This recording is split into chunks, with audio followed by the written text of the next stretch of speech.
Hello, everybody! I believe that we are live here. If I can get the editor to go. There we go. Hello, everybody! My name is Harry Rice. I am here with a very special guest. We will introduce him in just a minute.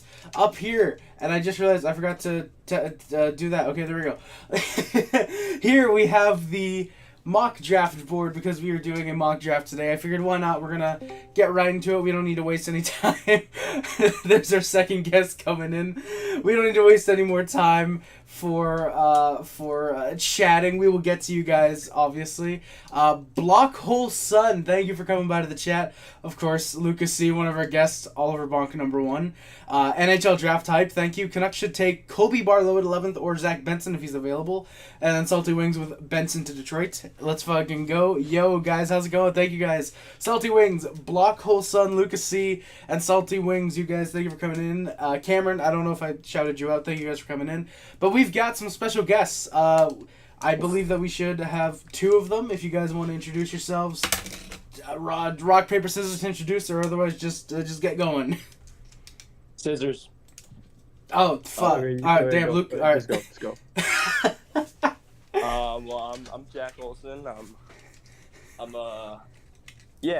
me. He is a poor Sharks fan, so that's really all you need to know about him.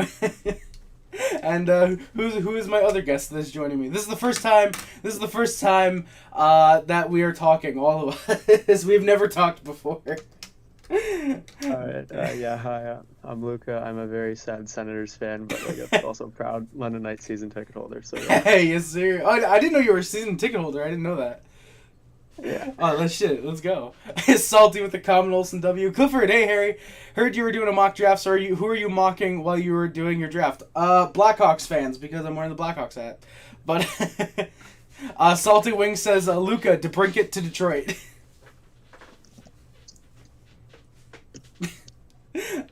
No comment. No comment. All right, guys. I'll be back shortly, guys. But if you guys want to start without me, go ahead, because I don't really think it's a mystery of who's gonna go first. So. All right. Obviously, so first off, Chicago, David Reinbacher. All right, who's going to the Anaheim Ducks? No, obviously. Okay, obviously, no. I had to get that out of the way. I knew someone was gonna make a joke about who's not going to Chicago, but if you guys want to type in the chat whenever, I'll get to your comments whenever. Luca, if you want to get started right away, we can. If you want to take a couple minutes to try and talk to the chat, we can do that. I think we can get started. We can just get this one out of the way. Yeah, so first overall, obviously, to the Blackhawks, I think it's no big surprise. Connor Bedard, obviously, like, they'd be stupid to pass on him. I think it's clear it's Connor Bedard. The Blackhawks, though. That is true. It is the Blackhawks, and they did just trade for Taylor Hall, so maybe they're gonna want to go with Adam Fantilli. I don't know. Who's to say? I'm trying to look up my NHL draft real quick. Yeah, so everybody has Bedard going first overall. I think that's not really much of a shocker there. Hey, Oliver, how's it going, man? Logan. Logan Hacker says Lucas sounds so hot. Luca, what do you have to say to that? I appreciate that. Clifford, I hope the Canucks don't totally blow their pick. They got rid of Benning, so that should help. It should, Clifford. We'll see who they pick. We'll see who we predict them to pick. But yeah, Oliver, how's it going? Thank you for coming by. Salty Wing says, Luca, pull a gravy patty and have Bonk at 16. Blockhole Sun, Bedard pick traded for McDavid. You know what? Edmonton would have to add at least 4 first-round picks for that to go through. Oliver, congratulations! You just graduated. Hell yeah, man, boys. Let's get clappers in the chat for Oliver. Let's go. Hell yeah, man. Let's go. All right, Luca. Now, number 2. I don't like this guy. I already know who's going at 2, and I don't like him. But I'm gonna let you take this one. There is an argument to be made, but at the end of the day, I believe Anaheim will select from U of M Adam Fantilli. Yeah, I think it's safe to say it's probably Adam Fantilli. There's been discussions like we were talking right before the stream.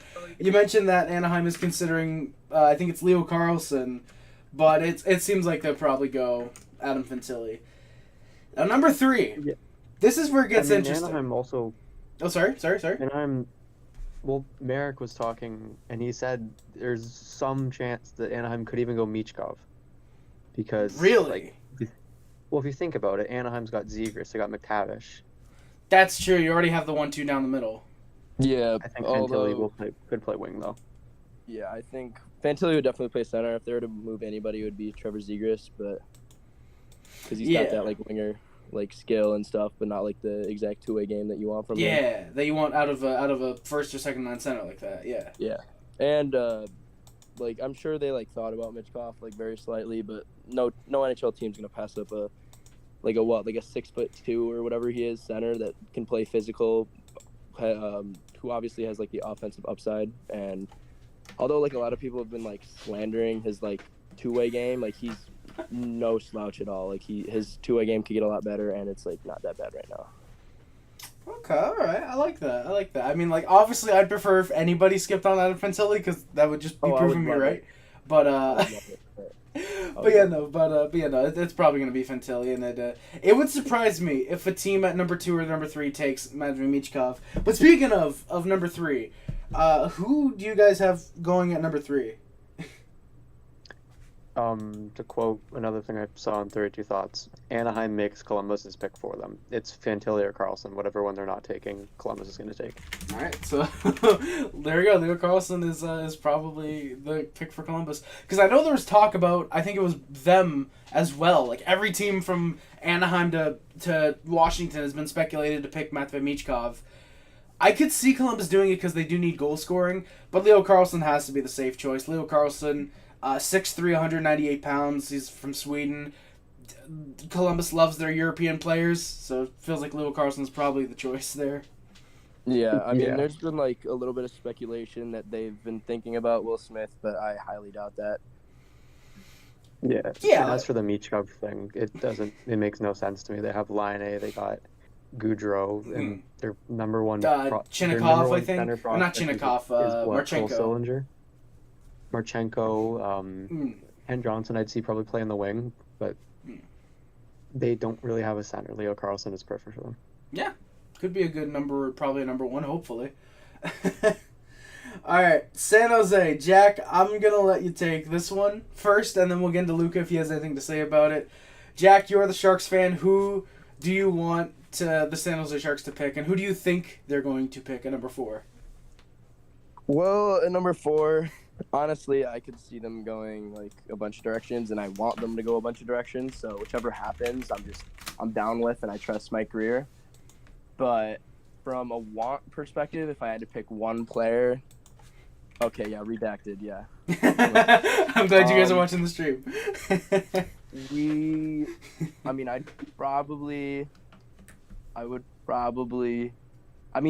In my case scenario, I would love it if they traded down, because there's a bunch of guys in this tier that I would love, but if I had to pick one guy, I would pick Matvei Michkov.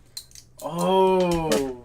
But from a realistic standpoint and what I think will happen, they will pick Will Smith from the United States National Development Team program. Oh, okay. Agreeing with my NHL Draft, who does have Will Smith at number 4. The draft rankings had him at number 5 on the Hockey News. I'm going to be updating the viewers on that throughout the stream. Luca, what are your thoughts on that? Will Smith potentially to San Jose. Clifford, by the way, thank you. Is their pick that fresh? Yes, it is. I think Will Smith is good for San Jose, but I do agree with Olsen. I think they should trade down, because I really think Washington's going to try hard to get above if they want to get Michkov. I really think that San Jose is a good opportunity to get more picks or prospects or whatever they need. Yeah, which is kind of everything. Yeah. Well, everything except the blue line. I feel like San Jose's actually got some half-decent blue line prospects. I think just really forward and goaltending is what they need right now. Yeah, for the Sharks right now, like you said, we kind of need everything. But from the defensive standpoint, we actually do need quite a lot, because we got Mukmadulin, then you've got, I guess you can count Henry Thrun as a prospect, but not really. But he'll be decent. He'll be an NHLer. Yeah. Then you got Nikita Hotoyuk. I think I said that right. Mm-hmm. And then you've got Matthias Havlet on the right side, and Matthias Havlet is like your only right-handed defenseman prospect. So you kind of got to load up on the right side a little bit more.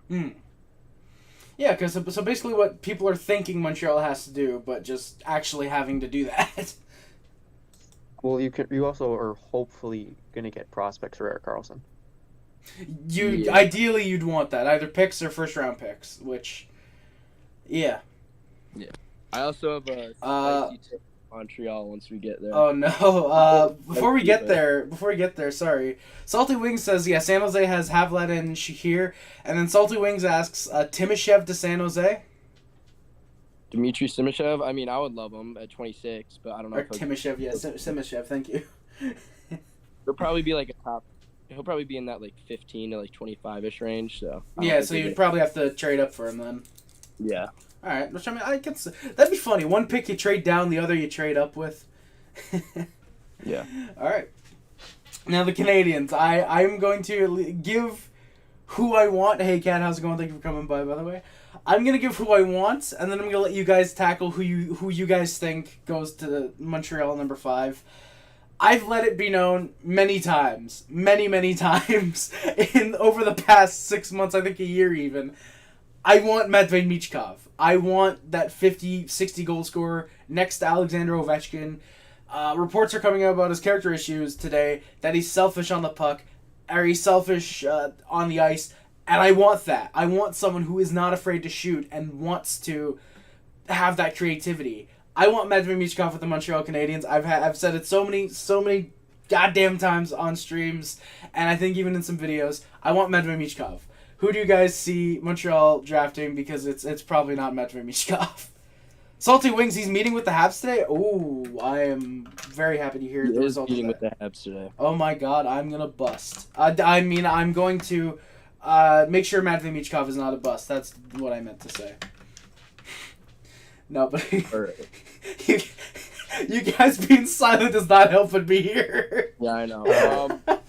From a want perspective from Montreal, I think that Zach Benson with Cole Caulfield would just be an amazing duo together. I just got chills. I just got chills from that. From what? From Zach Benson, Cole Caulfield, and Nick Suzuki being on the top line together. Yeah, those guys would be an absolute dynamic duo, like dynamic triple. Yeah, they'd be a great line. Yeah, like they're obviously Benson's hockey IQ would mesh like very well with, and his playmaking ability would mesh very well with Caulfield's goal scoring.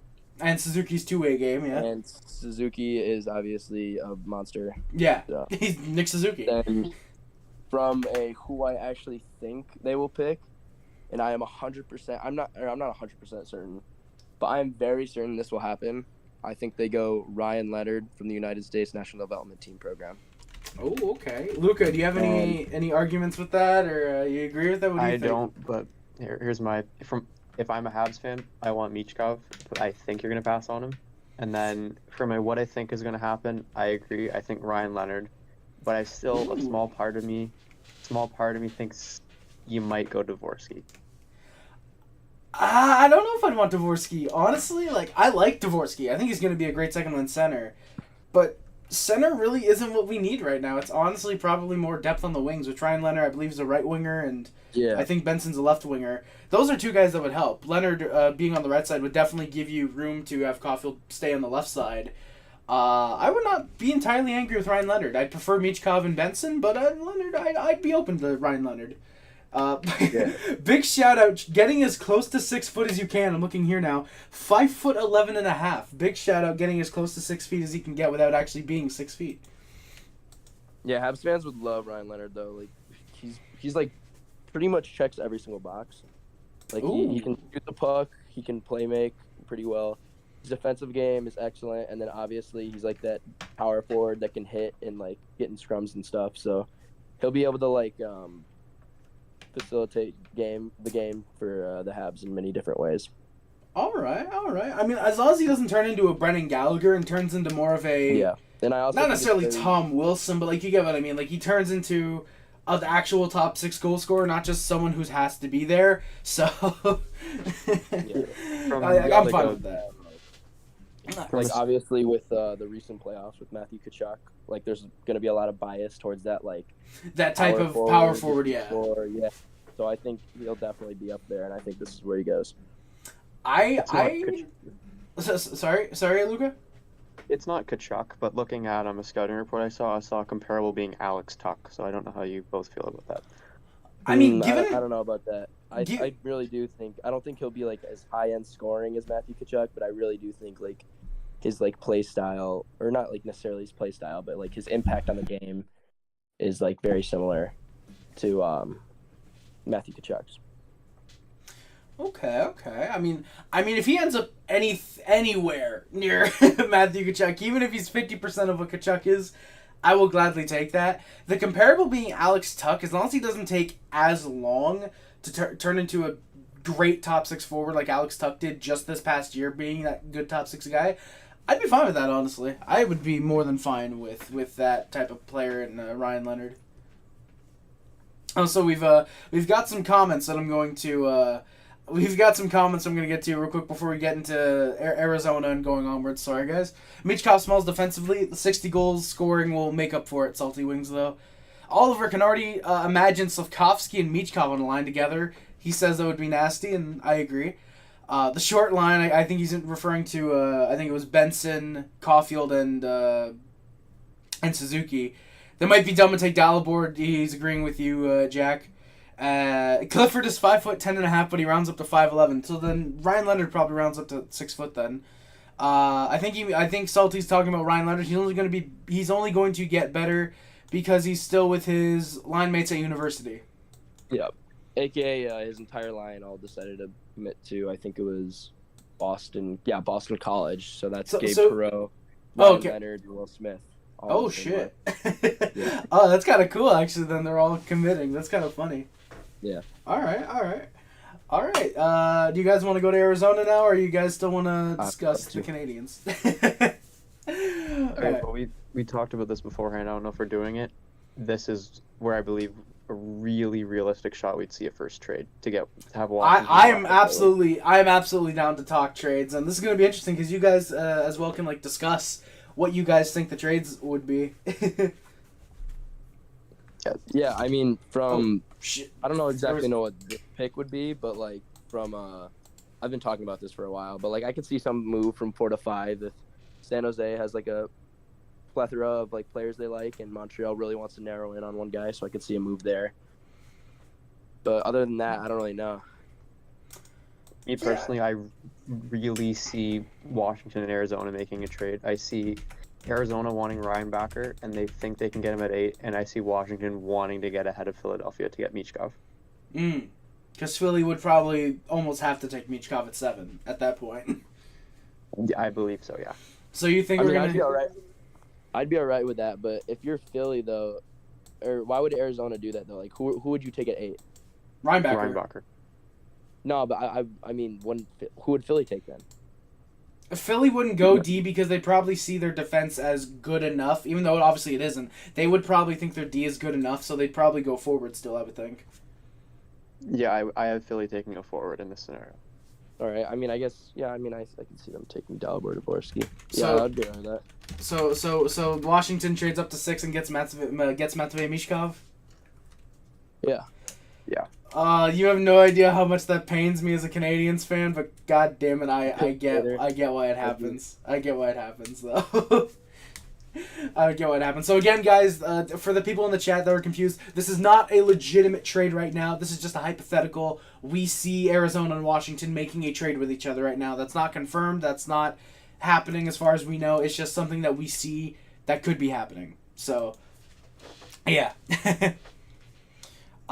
Salty Wings saying Washington should throw in a second. I think a second would probably get that done. You guys think? I'd say maybe a second and then maybe an extra pick, and they can dump someone like Anthony Mantha in there or something. Yeah, something like that. I think that could work. Because I know there was talk of a couple days ago that Montreal could be looking at Anthony Mantha. I know it would be like their first this year and next year to dump Mantha, but I don't think that could really... I don't know if that's going to happen. I don't think it'd be 6. I could hear a first next year in Mantha because I've heard he's a buyout candidate. So Yeah, I've heard that too. Yeah, salty, salty wings, of course. Ovechkin smuggles Matvey from the Wagner group, of course. Ovi and Matvey is the new Fedorov and Ovi. Wait, oh yeah, because Fedorov did play with Ovechkin for the last few years of Fedorov's career. That would work, actually. Kat says Columbus wants to trade number 3, apparently. And Jacob, Goudreau University says Salty Wings about Boston University. Jacob says that he wants the Canadians to trade back to 7 and hope that Leonard or Bedard, Jesus Christ, Benson are either of them are still there at 7. Benson would definitely be there. Yeah, and Bedard obviously would be too. All right, number 7. Yeah, I think this is a pretty obvious choice, or not obvious, but I think there's really only one option if they want to go forward, and that's like, or not one option, but in the Flyers' eyes, you know what I mean. There's only one option for them, and that's Dalibor Dvorsky. Fucking nobody. Yeah. Well, I mean, what's the difference? Me personally, this is not going to happen like at all. But before the OHL playoffs, because I watched a lot of him when he played. Mm-hmm. Part of me thought Colby Barlow might go to Philadelphia. He's got that like this physical game, but like I don't. It seems like a Flyers thing, but he should not go at 7 like at all. No, definitely not. Definitely not. Like Colby Barlow is one of those like mid 20, not mid 20s, but like when we pick him, I'll have my takes on Colby Barlow because I playoffs. Yeah, we'll get through him then. Kat, no, I did not because I don't watch untalented YouTubers. So I did not watch John's video. Salty says Barlow has a top 5 release. So we'll obviously get to him when we. Because it's safe to say he probably does go first round. You're probably gonna have him picked sometime in the first round, Lucas. So. Yeah, I know where I put him. So you agree with Jack Olsen, Dvorsky to Philly? Not really much to talk about there. Yeah, and I think the next one is not much to talk about. David Reinbacher there as well. Yeah, so Reinbacher and Dvorsky for my NHL draft actually switch spots. The Hockey News a little bit lower on Reinbacher, have him at 9, and Dvorsky's at number 6, so they're actually seeing that as a little bit of a steal, I guess. Yeah. All right, Detroit. Now, once we get into here, like it's like Zach Benson, Colby Barlow, Matthew Wood. I know those guys, but like Nate Danielson, Oliver Moore. These are the type of guys that I am starting not to know much about. So it's going to be interesting to see how you guys talk about these guys. And Olsen knows a lot more than me, but I still have my own opinion. This pick, I think, is Zach Benson. Ooh, Zach Benson. Damn. Wait, Detroit making a good pick? Are you sure? I am sure. Yep. Because they haven't done that in like 4 years. I mean, Lucas Raymond was a pretty good pick. Oh man, that wasn't that 4 years ago. Jake Sanderson though. Moritz Seider was a pretty good pick. Wasn't that 5 years? When did they pick? Wait, no. Wait, when did they pick Lucas? Wait, Raymond was 2021, was he not? Raymond was 2020. Okay, they made a good pick in 3 years was, then. Edvidson and Kosa. 2021, Edvinson's a good pick. Okay, yeah, they definitely have not made a good pick in 3 years then. Raymond was the last good pick that they made at the time. All right, but Zach Benson, yeah, no, I want Zach Benson on the Canadians if it's not Matvey Michkov. So him going at 9, I think that's gonna be a steal in my eyes. I think Zach Benson has what it takes to be a legitimate top line forward in the National Hockey League. I think he's got potential for 90 points in a career high. I like Zach Benson. Yeah, he's pretty good hockey. Yeah, he's pretty goddamn good. All right. For number 10, I have a proposal for you guys, or a question to ask. Your proposal? A proposal? Yep, I'm trading the St. Louis 10th overall pick. Yes, that's what I'm doing. Oh, I'll listen totally. Yeah. Okay. Do you think they no need deal forward or D more? In prospect terms or NHL like ready terms? Yes. Like a roster play. Prospects, because like Prospects. probably D, right? I would think forward. Cause like who does San Jose or St. Louis? Who do they really have Forward, they Aside got Snuggerud. but I mean, is he going to be anything aside from a second liner? Like, okay, they have Zach Bolduc, Jake Neighbors, but on the blue line, even then they have what's his name, Scott Perunovic. I think Perunovic is going to be good. Oh yeah, looking at this, yeah, they just have Perunovic really. Excuse me, Leo Loof, of course, Leo Loof. Yeah, no, they definitely need defense. I'd say D. They definitely need D. Yeah, looking at that, yeah, I very much underrated their forward core. Hold up. Let's pull up Mr. Bob McKenzie's rankings. God damn it! I probably should have done that too. Actually, do you have to pay for Bob McKenzie's rankings? No. Good, then I'm pulling them up. I would like to point out that none of us have Craig Button's rankings open for a reason. Craig Button NHL Draft rankings. Why does he have Matvei Michkov first overall? I think they would go oh my god! Yeah, I'm closing Craig Button's fucking. Oh my god! I took one look at that and holy shit. I think this is where Axel Sandin Pellikka goes. You think they're going straight up Axel Sandin Pellikka? Yep. Wow. You don't think they'd go what's his name? The other Swedish defenseman. Tom Willander? I don't think they'd go Wallander. Damn, so our first kind of major jump, we have not had like a big falling forward yet, which there seems to be always one every draft, which it could be Michkov this year. We'll see if the Washington rumors are true. There usually does seem to be one like top 10, top 12 guy who falls further than we expect. Like last year it was Matthew Savoy, I think it was Matthew Savoy. Well, Brad Lambert too. Brad Lambert, yeah, that's who I was thinking of big time. Yeah, Lambert definitely. Well, I mean, that was kind of expected a little bit by the end of the year, but. And then Matvei, I don't think he's going to drop too far because with no trades, he's not getting past 8. I mean, that's not guaranteed. Who's to say Washington even wants him? Do we know if they have a guaranteed interest in him or? Yeah, I'd be like stunned if they don't take him if he was there at 8. Okay. Huh. So are we in agreement with Axel Sandin Pellikka or? Yeah, because right D they got Parayko, who's I'm not gonna say washed. Who's Colton Parayko? Honestly, I could probably see Tom Wallander going here. Jaggy, you're starting to see Wallander now?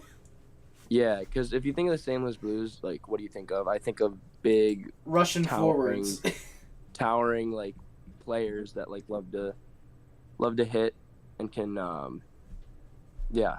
So Matthew Wood. Ugh. Well, I mean, I think they go defenseman though. So. I think honestly, I think this is Tom Wallander. So I'm changing the pick, Tom Wallander. I'm changing it to Tom Wallander. Yeah. Damn. Okay. Well, dude wanted to trade the pick, then rescinded the original pick. Yep. I love it. That is true. Clifford Chain Wright was also selected, projected first, selected fourth. That is very true. Oh my god. I got another guy in mind here for 11. Oh, okay. Who do the Canucks pick, and why is it somehow Thomas Schmilek?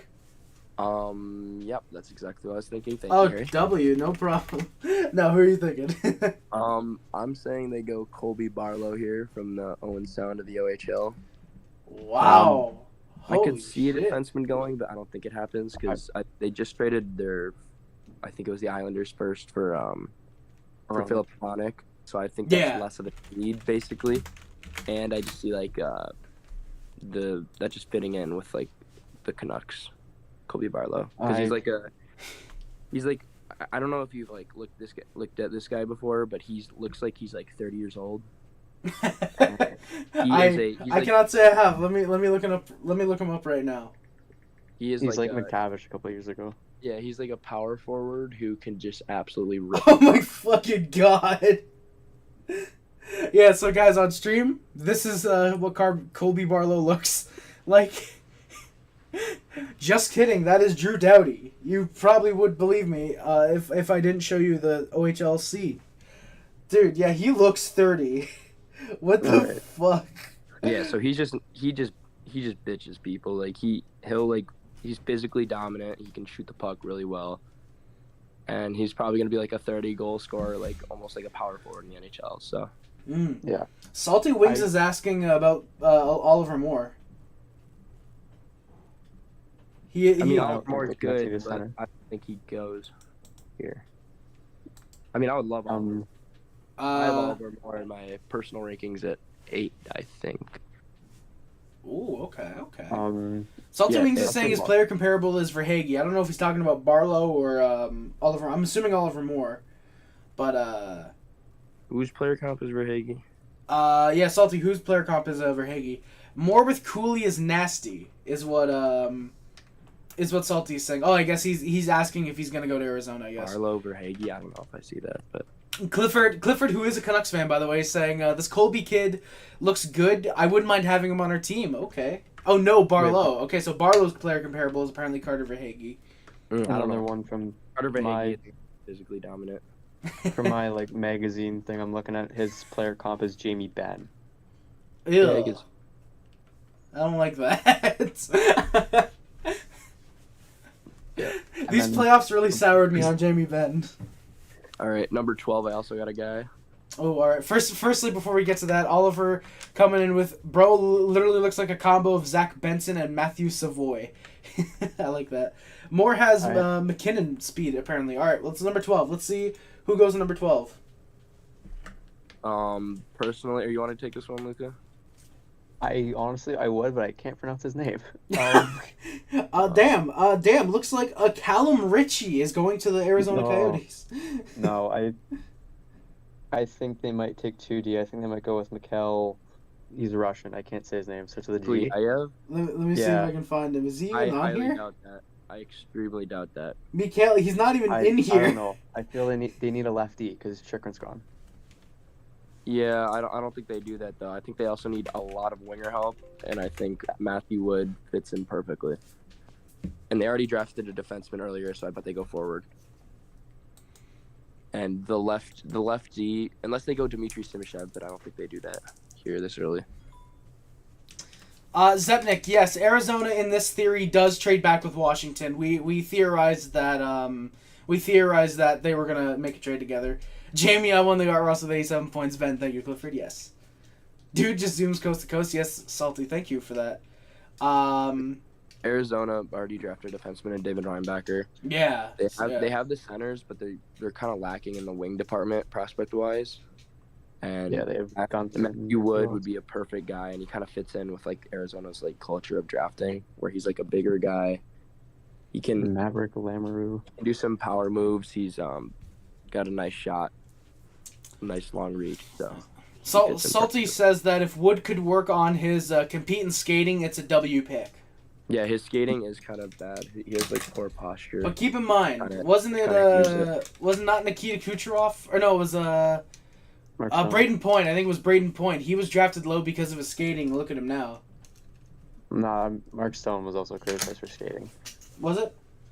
Yeah. I mean, I don't know if they're gonna. I don't know if Matthew would have panned out to like one of those type of guys, but like, I think skating is almost kind of a non-issue. I feel like so. I don't know if you guys want to go another defenseman for Arizona, Matthew Wood. I think either or could work. Yeah, Matthew Wood's a winger. I trust Olsen a lot more than my own opinion, so yeah. A lot more than my own opinion. W. Fuck. If only Sporty wasn't at work, we'd be able to get him in to talk about who the Sabres. Yeah, Jason Robertson, Salty. Yeah, Jason Robertson's skating was mid, and now look at him exactly. It looks chunky, in my opinion. Damn, that's. I don't like that word chunky. I don't like the word chunky. All right, Buffalo. All right. Who are we? Who are we sending to Buffalo? Because their projected Matthew Wood is now gone. I think this is another question. What do they need more, a defenseman or forward? I think I don't know, because like they've got Power, they've got Dahlin, they've got Samuelson. I think they should go D because their forward core is stacked. That is true. That- and I think yeah, I Axel will Sandin give them Pellica that, would Yeah, fit perfectly. completely So- agree with that one. So we're going Axel Sandin Pelican. Yeah, and I think this is like a steal of a pick. Axel Sandin Pelican. Thank you guys for not correcting me on my pronunciations, by the way. I love that. The viewers are probably cringing at all these mispronunciations. Austin Zepnik. I don't know if Arizona goes forward because they have first round forwards picks the last 4 years, so I think they try to get the OEL Yandel and what's his face top 3D again. Well, Zepnik, they drafted what's his face on the blue line a couple years ago. The dude who's like just about, he's like a year or two away from coming up. I can't remember his name. I gotta look on there. Not Mitchell Miller, Victor Soderstrom. I think Soderstrom's probably just about ready to come up. They have JJ Moser, who I think is gonna be a great top 4 D man. They're waiting for Maverick Lemeru. So I think if they pick project. Sorry? He's a project. Oh, okay.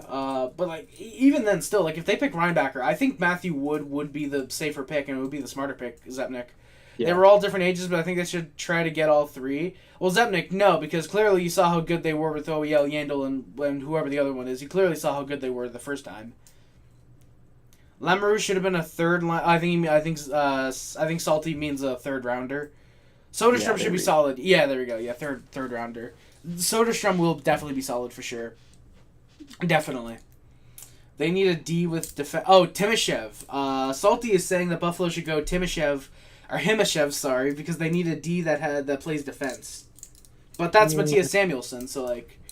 Okay, Rasmus Dahlin and Owen Power can play defense. That is true. Yeah, they're not amazing, but they're competent enough on and the actual line. Sandine Pellica can play defense too. Like. Oh shit! Oh fuck! We getting some disagreements. This is what you guys came here for. Now we're getting them. All right. Pittsburgh. I think there's 2 guys that Pittsburgh would be debating about. And for me, Oliver Moore and Gabe Perreault. I would agree, but me personally, knowing who the GM is, I think they're going to take Andrew Gibson because he's the best player on the Sault Ste. Marie Greyhounds. Who? Yeah. I don't know. He plays for the Greyhounds, and it's Kyle Dubas. Sorry, what's his name again? No. Andrew Gibson. I see. I like that. All right. I think they go more. I mean, I mean, Crosby and Malkin are getting up there in age, and I feel like they would want to try and replace at least Malkin with someone. I mean, my personal opinion would be Perreault, but I'm fine with either. I think Pittsburgh's wingers are just younger compared to their centers. That's pretty much my reasoning. Yeah, that would make sense, because who do they have down the middle? It's Carter, Malkin, and Crosby. They're fucking old. So I would think they'd realistically want centers, but it's Pittsburgh. They don't make smart decisions. They'll probably go Gabe Perreault, but I think either or is fine. Like I said, it's up to you guys if you want to, whichever. I would go Gabe Perreault just because he's ranked 10th on Bob McKenzie's rankings, which kind of means something. Oakley, Ola my ninjas. Thank you, Oakley, for coming in, my good sir. Appreciate it. Power should be better. That is true, Salty. Dubas, I don't know what the fuck they do. Salty Wings asking about Nate Danielson, who's now dropped 5. Gabe Perreault and Oliver Moore are still available. Yeah. I think he could be. I think he could be in this range. I think he goes like early as 11 or 12, but I don't think he goes. Austin Zepnik. Zepnik just asked a question. Do you answer it? No, don't. Please don't answer that question. You see it? Yeah, don't do it. Yeah, no. All right. Pittsburgh. Who do we think? They're Crystal, Andrew, Kastelik, whatever his name is. All right, we'll go Gabe Perreault then. Oh, sorry, it's Gabriel Perreault, not Gabe Perreault. Yeah. All right. All right, Nashville. Where in the fuck does Nashville go? Oh, we've had a stream issue. Oh, okay, we only dropped... I think Detroit trades up, and they win the fucking draft. You think Detroit trades up? Yeah, I'd do that. A little trade up, 17 to 15. They get Oliver Moore. Really? A little Dylan Larkin 2.0, so they get a center. No, not Olivier. Well. It's Oliver Moore, right? Yeah, Oliver Moore. Damn. Okay, Luca, what do you think about that? Olivier. Olivier. All right. Did Luca just die? Oh, I'm here. Sorry. No problem. Everything good? Yeah, everything's good. My stream's a bit buggy, but the one thing that my takeaway from this is that Alex DeMarco will not be a Detroit Red Wing, and that makes me happy. With them trading with Nashville, that guarantees they're not. Well, Luca, you should be sad because then that means they're not trading 17th to you guys for DeBrincat, so you guys probably don't get Oliver Bonk. No, I have a plan, don't worry. Oh my God, I'm sure. Oh God, I'm sure you do. I think. I think 17 is way too high for all of it. Way too high for the guy I really like. I think the I Calgary like him, but Flames take Braden Yager. Flames, you're sticking with Yeah. Braden Yeager? I like it. Yep. I mean, they could go defenseman, but I don't think so. And his shot's pretty nasty. Salty says that the Calgary Lames might go Quentin Musty. I don't feel think so. I feel like they go a big guy. Jaeger's good too. Mike Fiore in the chat. Jack Olsen is sus. Okay. Okay. All right, I think this leads Nashville to an obvious choice, and that would be Nate Danielson. Yep. Agreed. Oh, okay. By the way, guys, I'm sorry for the people watching the stream. It might be a little bit buggy. What's his name? Nate Danielson? Mm-hmm. Yeah. Thank you, guys. The stream might be a little bit buggy. I apologize. This is the first time ever fiber optic the stream is a little bit buggy. So hopefully it's not super out of quality. Hopefully it still sounds good at least because the sound is really what matters for sure. And, yeah. Salty, what happened to Detroit's pick? We just suggested that Detroit and Nashville swap picks and that Detroit, quote-unquote, allegedly win the draft by picking Oliver Moore over Braden Yeager. Yep. Zach Benson and Oliver Moore. Oh, my God. Jacob Girold in the chat says, no way Habs take Leonard over Michkov or Dvorsky. Yes way they can. Bro, Jacob, I'm sorry, but why the fuck would we pick Dalibor Dvorsky? We don't need centers. We do not need a centerman, Jacob. We got Doc, Beck, Suzuki, and even like Evans could be a half decent third line center if we really gave him that opportunity. All right, so 18, the Jets. Or do you guys want to keep talking about Nate Danielson? If you guys want to talk about Nate Danielson, we can. Nate Danielson. Yeah, that's what I thought. Okay. No. If you want to talk about him, you can. I don't mind. No, we can move on. All right. Do All right. a little 18. I think there's two guys that could be chosen here. I think it's either Samuel Hanzik or Callum Ritchie. Oh, I had a completely different opinion, but I think they go Sala. I don't know if I'm saying his name right. Shala. I mean, Yeah. maybe, but I think not. I think they go with a big forward. Yeah, to replace PLD, that's possible. If they're going big forward, I would think Samuel Hansa would be the type of guy that they'd want. Yeah, I think Hanzik would be an appropriate selection here. Oh, yeah, Hanzik, sorry. What do they call him? Hansel? Martin Hansel? What happened to Detroit's pick? Oh, yeah, Harvey Pinard, too. Harvey Pinard can play center, apparently, too.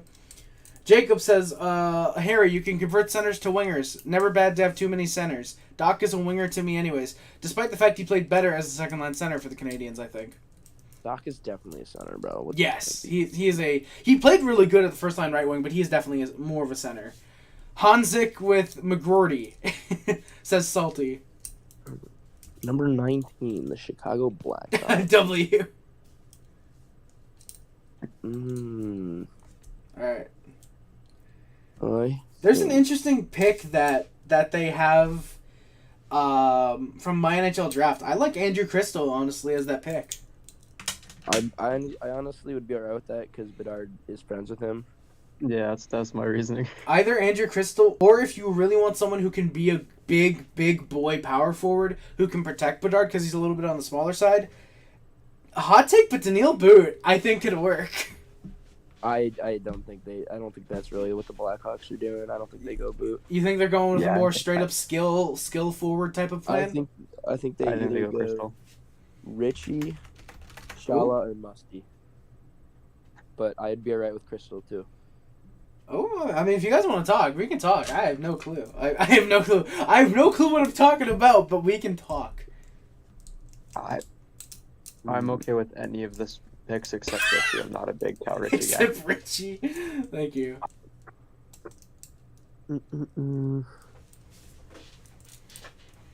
I think.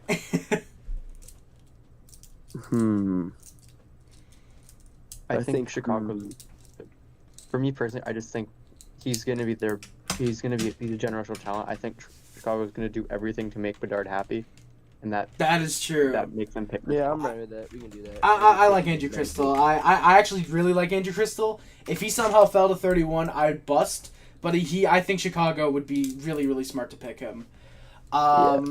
Kat's just calling Zemnick an idiot for this question earlier. Salty says the Blackhawks should go either Musty or Crystal, Bedard's friend, like you said.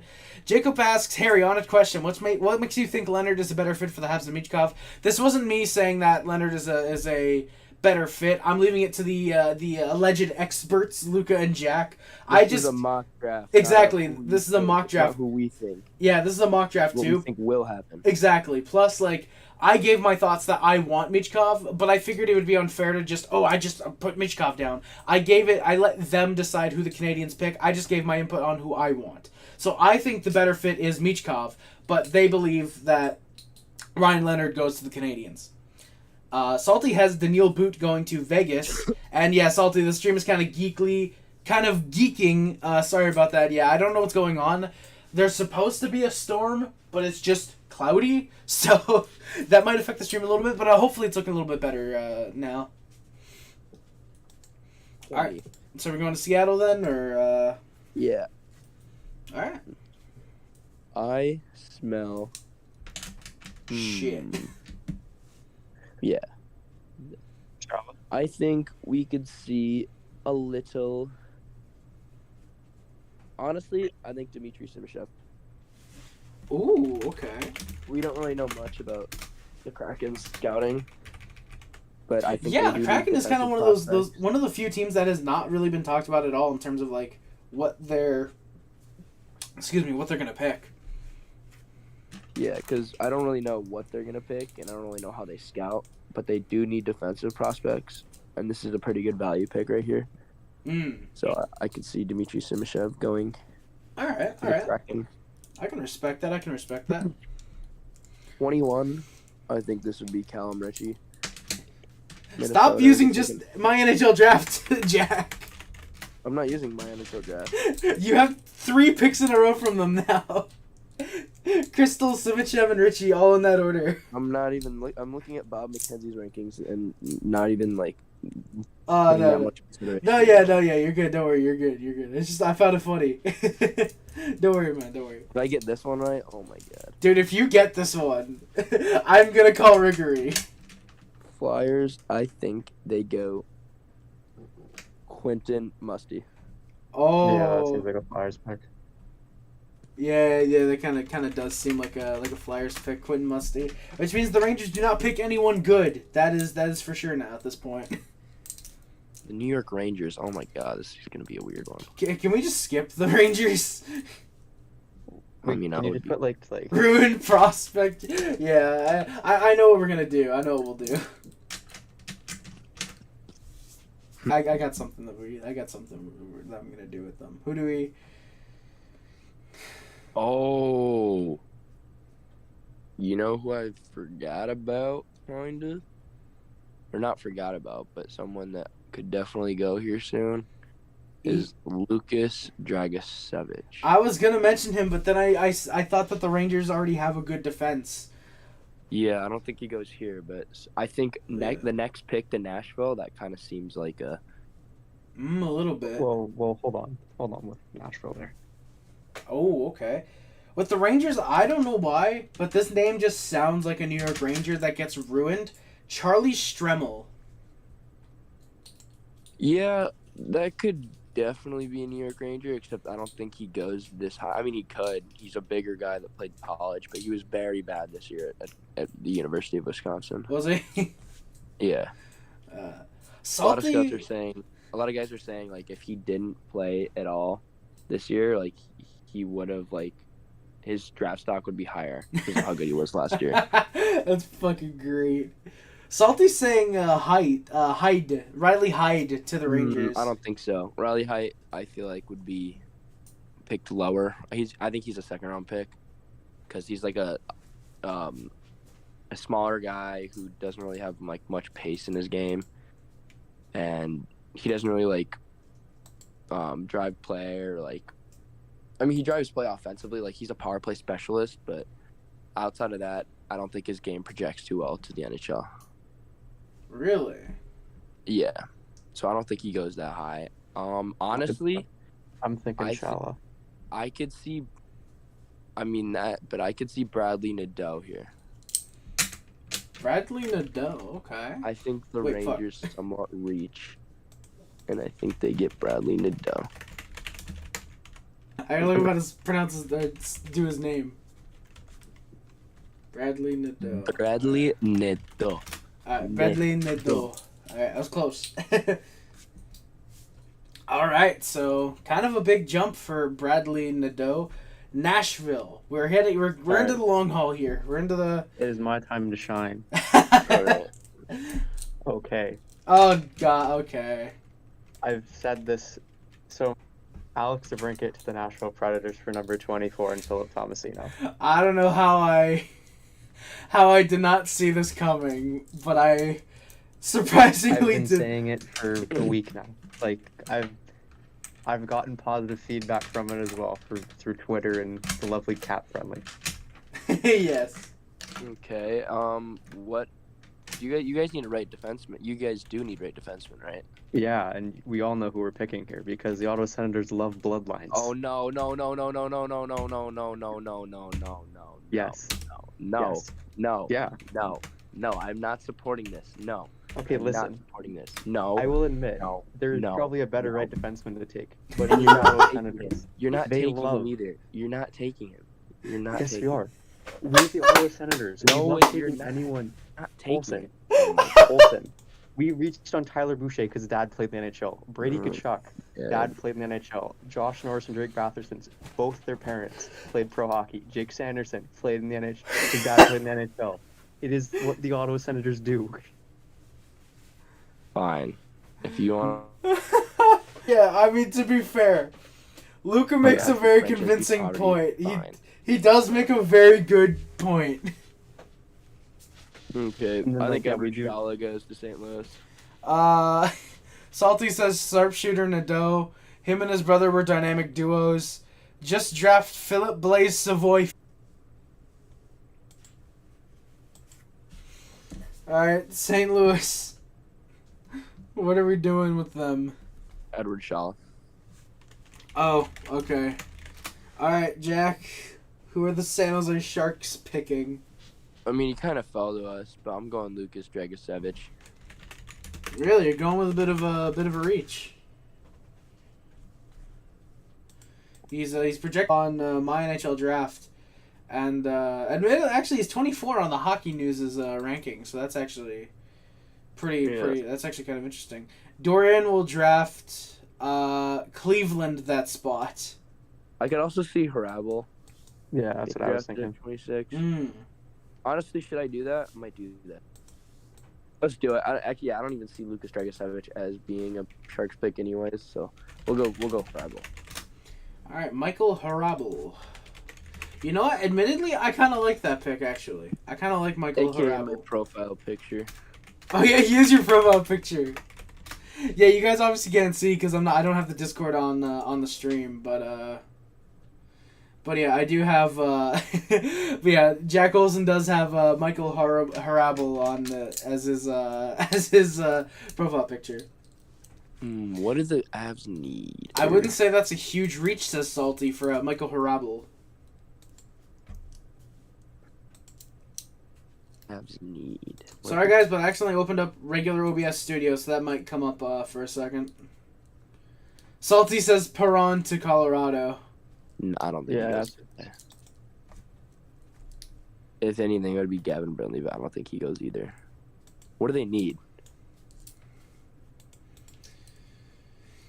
I don't know. Like, maybe goaltending, but like, I don't think there's another first round goalie in this draft. the only other one would be a reach with Adam Gajan, who's like an early second rounder. Probably not. For some reason, I don't know why, but Luca Pinelli kind of sounds like a Colorado No, pick. No. definitely not. No. No. Do they need defense? Do they need no? They don't need a right defenseman, do they? Jack Salty's asking, where was your profile picture from? Like, what's it from? It's his interview with TSN, right? I think so. Yeah. Yeah. Thank you. Yeah. You think they could go Lindstein? On the block, I could. I mean, do they? I don't think they need a left defenseman. I don't think they need anything. They won the cup. That is true. I would say Callum Ritchie, but he already went to Winnipeg or Minnesota. Sorry. Honestly, Daniil Boot. You know what? Yeah, I kind of like that. Daniil Boot to Colorado. I don't know if they really take Russians, but I think this. I think they could take him. I think I think they'd be down for that. Get a durable power forward who could probably be a pretty good player with McKinnon late in his career. I like that. All right, Toronto. Dragicevic. Oh, okay. Yeah, I'd be alright with that. But would Toronto fans be fine with that? St. Louis, what are they doing?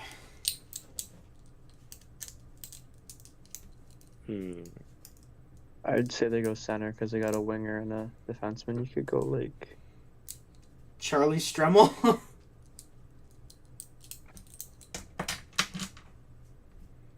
Stenberg. Oh, yeah. Stenberg. Salty Wings says that the Wings need wingers, and he's saying Danella Boot with Nuke. I don't know who Nuke is. Let's go Stenberg. Stenberg. I gotta look up. Oh, Stenberg. Otto Stenberg. Okay. He probably should have gone earlier in this, but maybe. Completely Carolina. Can we just can we relocate them to Hartford? I think they go Mikhail Gulyayev. Mikhail Gulyayev. I like that there's like no conversating. It's just this pick, because like the late first round, like not many people really care about it. All right, 31st. Now this is gonna be a hot take, and Luca, you mentioned this, and I'm gonna run with it. So I cannot take credit for this idea. This came from Luca in DMs yesterday. I don't think Montreal's making this pick. Oh. What I think is you get it now. I think the Canadians are gonna make a deal. Whether it's draft day tomorrow, maybe it's coming out tonight. Who knows? But I think that the Canadians, even though there's been talks of this dude going to LA, I don't know if they can get it done because they do not have their first round pick this year, and I think Winnipeg would. But I think Canadians package number 31, Jan Mysak, Matthias Norlinder, and a future, and they trade that to the Winnipeg Jets for Pierre-Luc Dubois. I think the deal gets done on draft day. What do you guys think? I'll be alright with that. I think Winnipeg might want a roster player out of that, and then other than that, I think it's fine. I gave him Mike Hoffman. Okay, well, they give him Mike Hoffman or Brendan Gallagher. One of the two. I would assume Hoffman is okay. Give him Yoel Armia too. Give him all three of them. Clear $15 million in cap. Give him all three of them. And then at this spot, who are the Jets thinking? I think they reach on a defenseman because they need defenseman prospects. They need defenseman. Tanner Molendyk? I don't know about Tanner. Let me see if there's any other guys. I'm gonna look. Morin. I'm gonna look as well. There's Etanol Morin. There's Andrew Gibson. Luca, your favorite. Kyle Dubas' favorite. Sorry. Sam yes. Allen. I don't know why. Jakub Dvorak feels like a guy that they would go for. They could go. I can't say his name. He's the guy who plays for the Kitchener Rangers. Hunter, Brustewicz, yeah. I don't think he does. Hunter Brustewicz. I don't know. I don't know who would go first though. Let me look 1 second. Now you see, if I'd kept the pick with the Canadians, I would have wanted Luca Pinelli. No, you don't. Why not? He's not good? He's not a first rounder. Oh, damn. I just think there's better names on the board. I think there's better OHL players available still. Oh, okay. Of course, like Thomas Milik. WHL. Oh, sorry, fuck. Gulyayev, Brindley, they got Grandinin and Nikishin, so maybe the Michigan guy is what Salty Wings is saying. Luca Cagnoni. That sounds like a St. Louis Blue. It's Winnipeg, but actually, I could see that. Or Winnipeg, yeah. So who is it, sorry? Luca Cagnoni. No, that's Luca Pinelli. God damn it. How do you spell... Oh, Luca Cagnoli. So you think they're going Luca Cagnoli? Cagnoni, yeah. Luca Cagnoni. All right.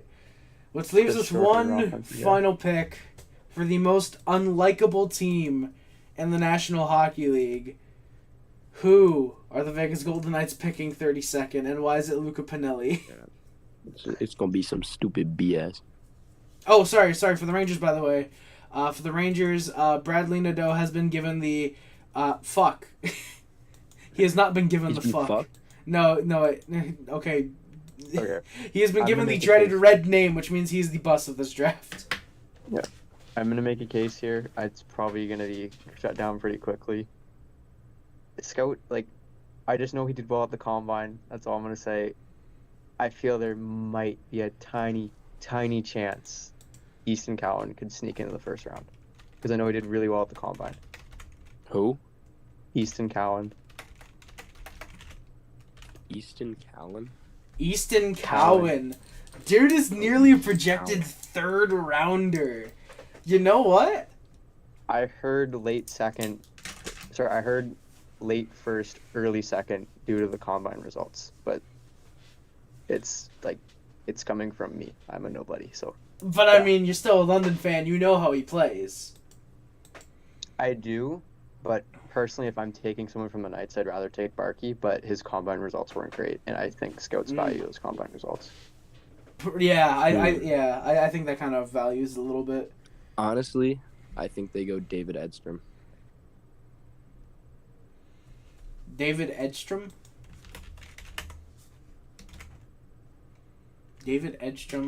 I could see them going a center. I think either or pick would be fine. Are the Knights known for making big off the board picks? I mean, they don't draft in the first round often, but are they known for making those types of picks?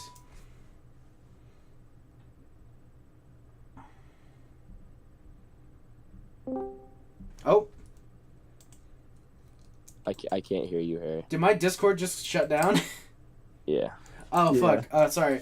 I'm fine with either or pick. Are the Golden Knights known for, are they known for making, big, off-the-board picks, or? They're known for not making that many picks. Actually, no, that's not true. Yeah. Their last first-round pick was their only first-round pick. No, they're really good at making picks and then trading them away. That is true. Nick Suzuki. Eric Brandstrom. Cody Glass. I forgot they picked Cody Glass. Yeah, I do think they go Edstrom though. Just I agree. Good fluid center who can. So they're going with So they're going David Edstrom. Mm-hmm. And how long is it until they trade him away? I think they actually keep him. Ooh, they learned from their mistakes, you think? Yeah, but by the time he's up, they're gonna be dog shit. NHL teams do not do that often, learning from their mistakes. All right. There we go. Now, if you guys want, do we want to predict the biggest gem and the biggest bust in the first round? Because I think that'd be fun. We're gonna be wrong, but I think it'd be fun. I'll do that, and I want to. I want to go last because I need to listen to your guys' opinion because I'm probably the least. I don't know. Like my opinion matters at least. I think. Luca, you realize you're on a call with me, right? That is true. Fucker just admits it too. Wait, what'd you do? No, I said, Luca, you realize you're on a call with me, right? But I think Olsen should go first because he's totally the expert out of us. three. Definitely. Olsen should go first for who he thinks the gem and the bust of the first round are going to be. Bust. I'm going. Aside from Bradley Nadeau, because we all know he will bust.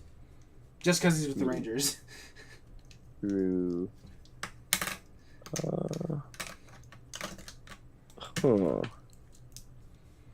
I'm gonna pick my gem from the back half and my bust from the first half. I like that. My bust from the first half is going to be Braden Yeager. Braden Yeager? Ooh, really? Any reason why? I mean, he's got a really good shot, but his two-way game lacks, and he's not the best skater. So. Ooh, okay. What about gem? Who do you think could be a big gem in the first round? Gem of the second half. Yeah. Honestly, I'm sticking with my gut, and I still like him, and I always did like him. Edward Shala. Edward Shala. Okay. Edward Sale, as I like to call him. Wait, no, that's not a bust. That's a gem. There we go. Ooh. And if the Blues pick him one pick before the Sharks do, I'm gonna be so pissed. Well, I mean, no, because then you get Michael Harbell. Michael Hardballs. All right, my gem and my bust, because this is tricky. If you say Adam Fantilli, I'm leaving this voice. Okay. The biggest gem, you said Brandon Yeager. If I'm being completely honest, I think Dalibor Dvorsky has that opportunity to be a bust. I think the Flyers might mismanage him a little bit. Look at how they've been developing Cam York, or lack of developing Cam York. I don't know if I don't know if the Flyers are going to be able to manage Dvorsky very well. I think that there's potential there for him to bust. Yeah, I can see that. I mean, I can see him not being anywhere close to a 7th overall caliber pick. No. Well, then again, I also don't see Adam Fantilli not being close to a 2nd overall pick, but I didn't go with him just because I know that everybody would just immediately okay, come on, that was predictable. So I went in the opposite direction. Honorable mention is Adam Fantilli for my bust. For my gem. Sorry, Jack.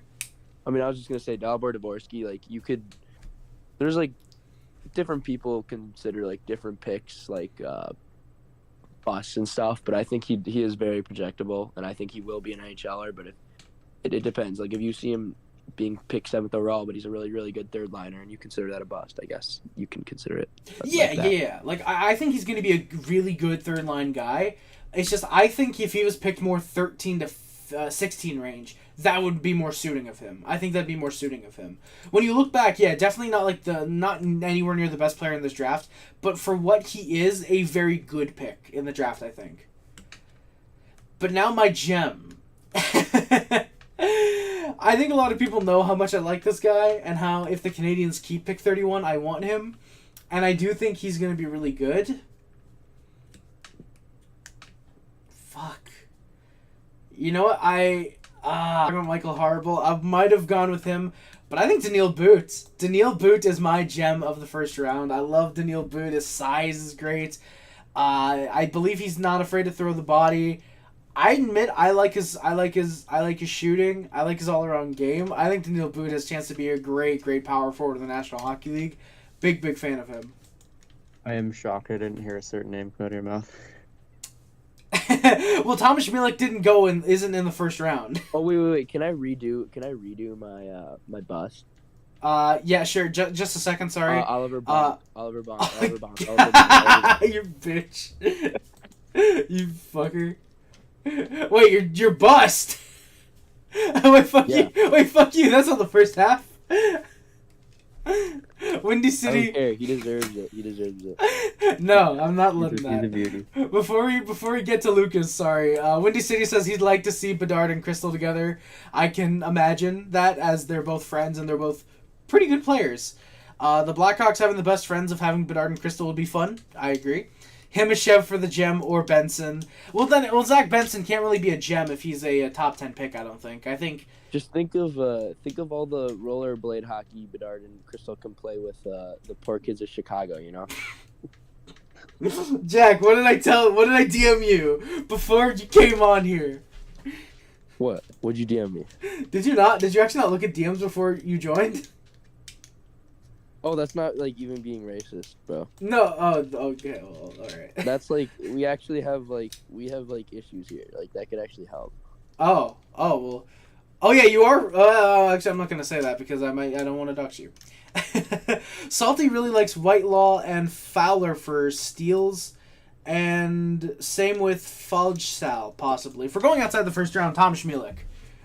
Thomas Schmielik for me.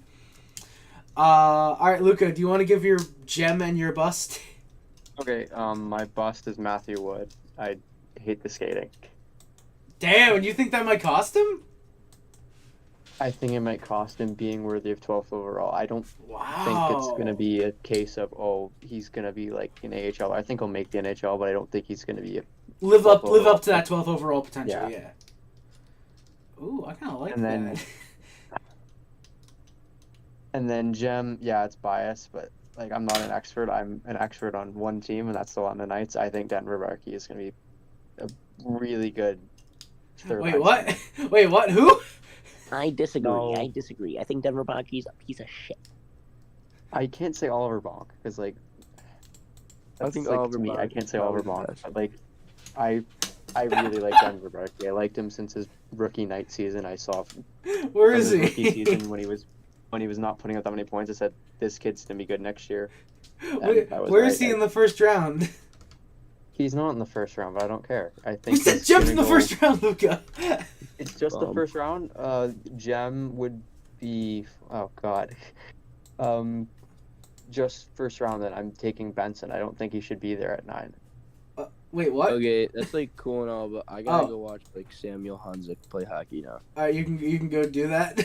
All right, thank you. Bye. Love y'all. Thank you for coming by, Jack Olsen. I appreciate it. Guys in the All right, chat, love you, please say chat. bye to Jack Love Olsen. you, chat. Love you, chat. Let's go. All right, and now I can talk about how Adam Fantilli is going to bust in the National Hockey League.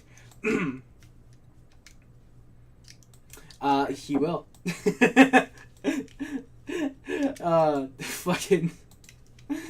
I love. Thank you, Luca, for coming by. I appreciate it. Thank you. I appreciate that, man. We're still live. Luca, I don't know if you want to stay up here for a little while, discuss some of this, talk about some other draft stuff. If you want to get out of here, we Yeah, can both. I'll stay. I don't really know what else there's to talk about unless we can talk about like some other trades going on. Like I mean, looking back on it, we probably should have traded one of the Blues picks for giving it to Philly because the whole Kevin Hayes thing. But Oh yeah, because one of those picks, yeah. I would feel like it would probably be 29. I think that would be on the move. I could see 25, but I would think 29 would be more likely. Probably 29. Yeah, so I mean, My favorite OHL prospect is Denver Barkey. I think he's gonna be really good. Is it? Other than Oliver Bonk, obviously. Yeah, obviously. I like Barkey, and then from a non-Knights perspective, I like Bo Akey. Bo defenseman from the Akey? Barrie Colts. Just for the name, I like Boiki already. Damn, all right. I like this. Chat, what do you guys got to say? Oh, Luca, favorite OHL prospect. Oh, I guess that's what you were just That's what I answering. was responding to. But Oh. yeah, besides the Knights, that's not gonna be like a first rounder like a Barlow. I like Bo Akey. He's a right defenseman from left. He's like, he's a two-way defenseman. He's not like Brant Clark, who's just gonna put up 1,000,000 points. Okay, I like that. All right. Because he had to he was the number 1 D-man in Barrie, and then Brent Clark came back, and he had to, take a step back. And Yeah. got mentored by Brent Clark, and I think he's gonna do really well next year with he's gonna be their clear number 1 now because Brent Clark's gonna be In the playing for NHL. Los Angeles. Yeah. being a sleeper Calder pick. I'll say that right now. Oh shit! You're calling it over Harvey Pinard? Oh shit, Oh. that's true. Over Connor Bedard? Sleeper Calder pick. God damn, motherfucker better put up 120 points then. Nah, let's be honest, guys. Mad's so good for Calder. Yes, Matthew Sogard. I'm joking. He's playing AHL. We're getting a goalie. Did I call him Matthew Sogard? Yeah. And I'm sorry. Harry, who do you want the Habs to pick in the second round? Thomas Milik. I don't care if it's a reach. I want Thomas Milik in the second round. You could get him so much later. Yeah, we probably get him fourth round. He's what, like 20? He's a big overager, is he not? Yeah. I think there's gonna be I think he'd probably be fifth or sixth goalie taken. I think. Oh, nice. Guyan goes. I think Augustine would go. Oh yeah, I completely forgot about Augustine. Actually, I completely forgot that kid was something. Milish will be in the third, yeah, probably. He should be the third, but I could see a world where he drops because he's a bit smaller. Yeah, and plus his age too. I could see that. No, I think he's 18. No, he's 20. Thomas Milik, I thought. Oh, I was talking about Augustine. I was talking about. Okay, yeah, no, that would make sense. Yeah. Yeah, another overager I like is Isaac Bourne. Okay, Salty, really? I mean, I like the name Isaac Bourne, but what do you like about him? Yeah, I don't know. Looking at the names, looking at the guys that were picked in the first round, no, Quentin Musty did get picked. He played with Edstrom and Strandland for Frölunda Junior 20. Really? I could see that. I mean, given that this guy's a projected first round talent and he wasn't picked, I think Gavin Brindley maybe might be a decent pick for the Canadians. And then for me, another overager, another goalie, Thomas Sichanik. He plays for Tri-City, WHL. Okay, Carey Price. I feel if you're taking, if you're gonna take an overager, take a goalie because goalies are gonna take forever to develop. So yeah, so if you get a 20-year-old, that already saves you 2 years of development if they were 18. Kinda. For me, it's more just taking a 20. Goalies have a lot more time to develop. So if your player's not good by 26, you're kind of screwed. Yeah. If your goalie's not good by 26, you still got some time.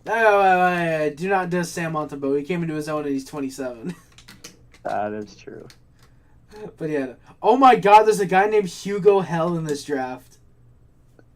What a name. Holy fuck. You know what? I'm sorry, Thomas Milik, but third round, I want Hugo Hell. I want the Canadians to pick Hugo Hell. And then fourth round, we can go Thomas Milik. Oh, good. I would say who I want the Sens to pick, but if we don't make a trade, if Brinkett is traded for a pick next year, for example, we're not picking until 108.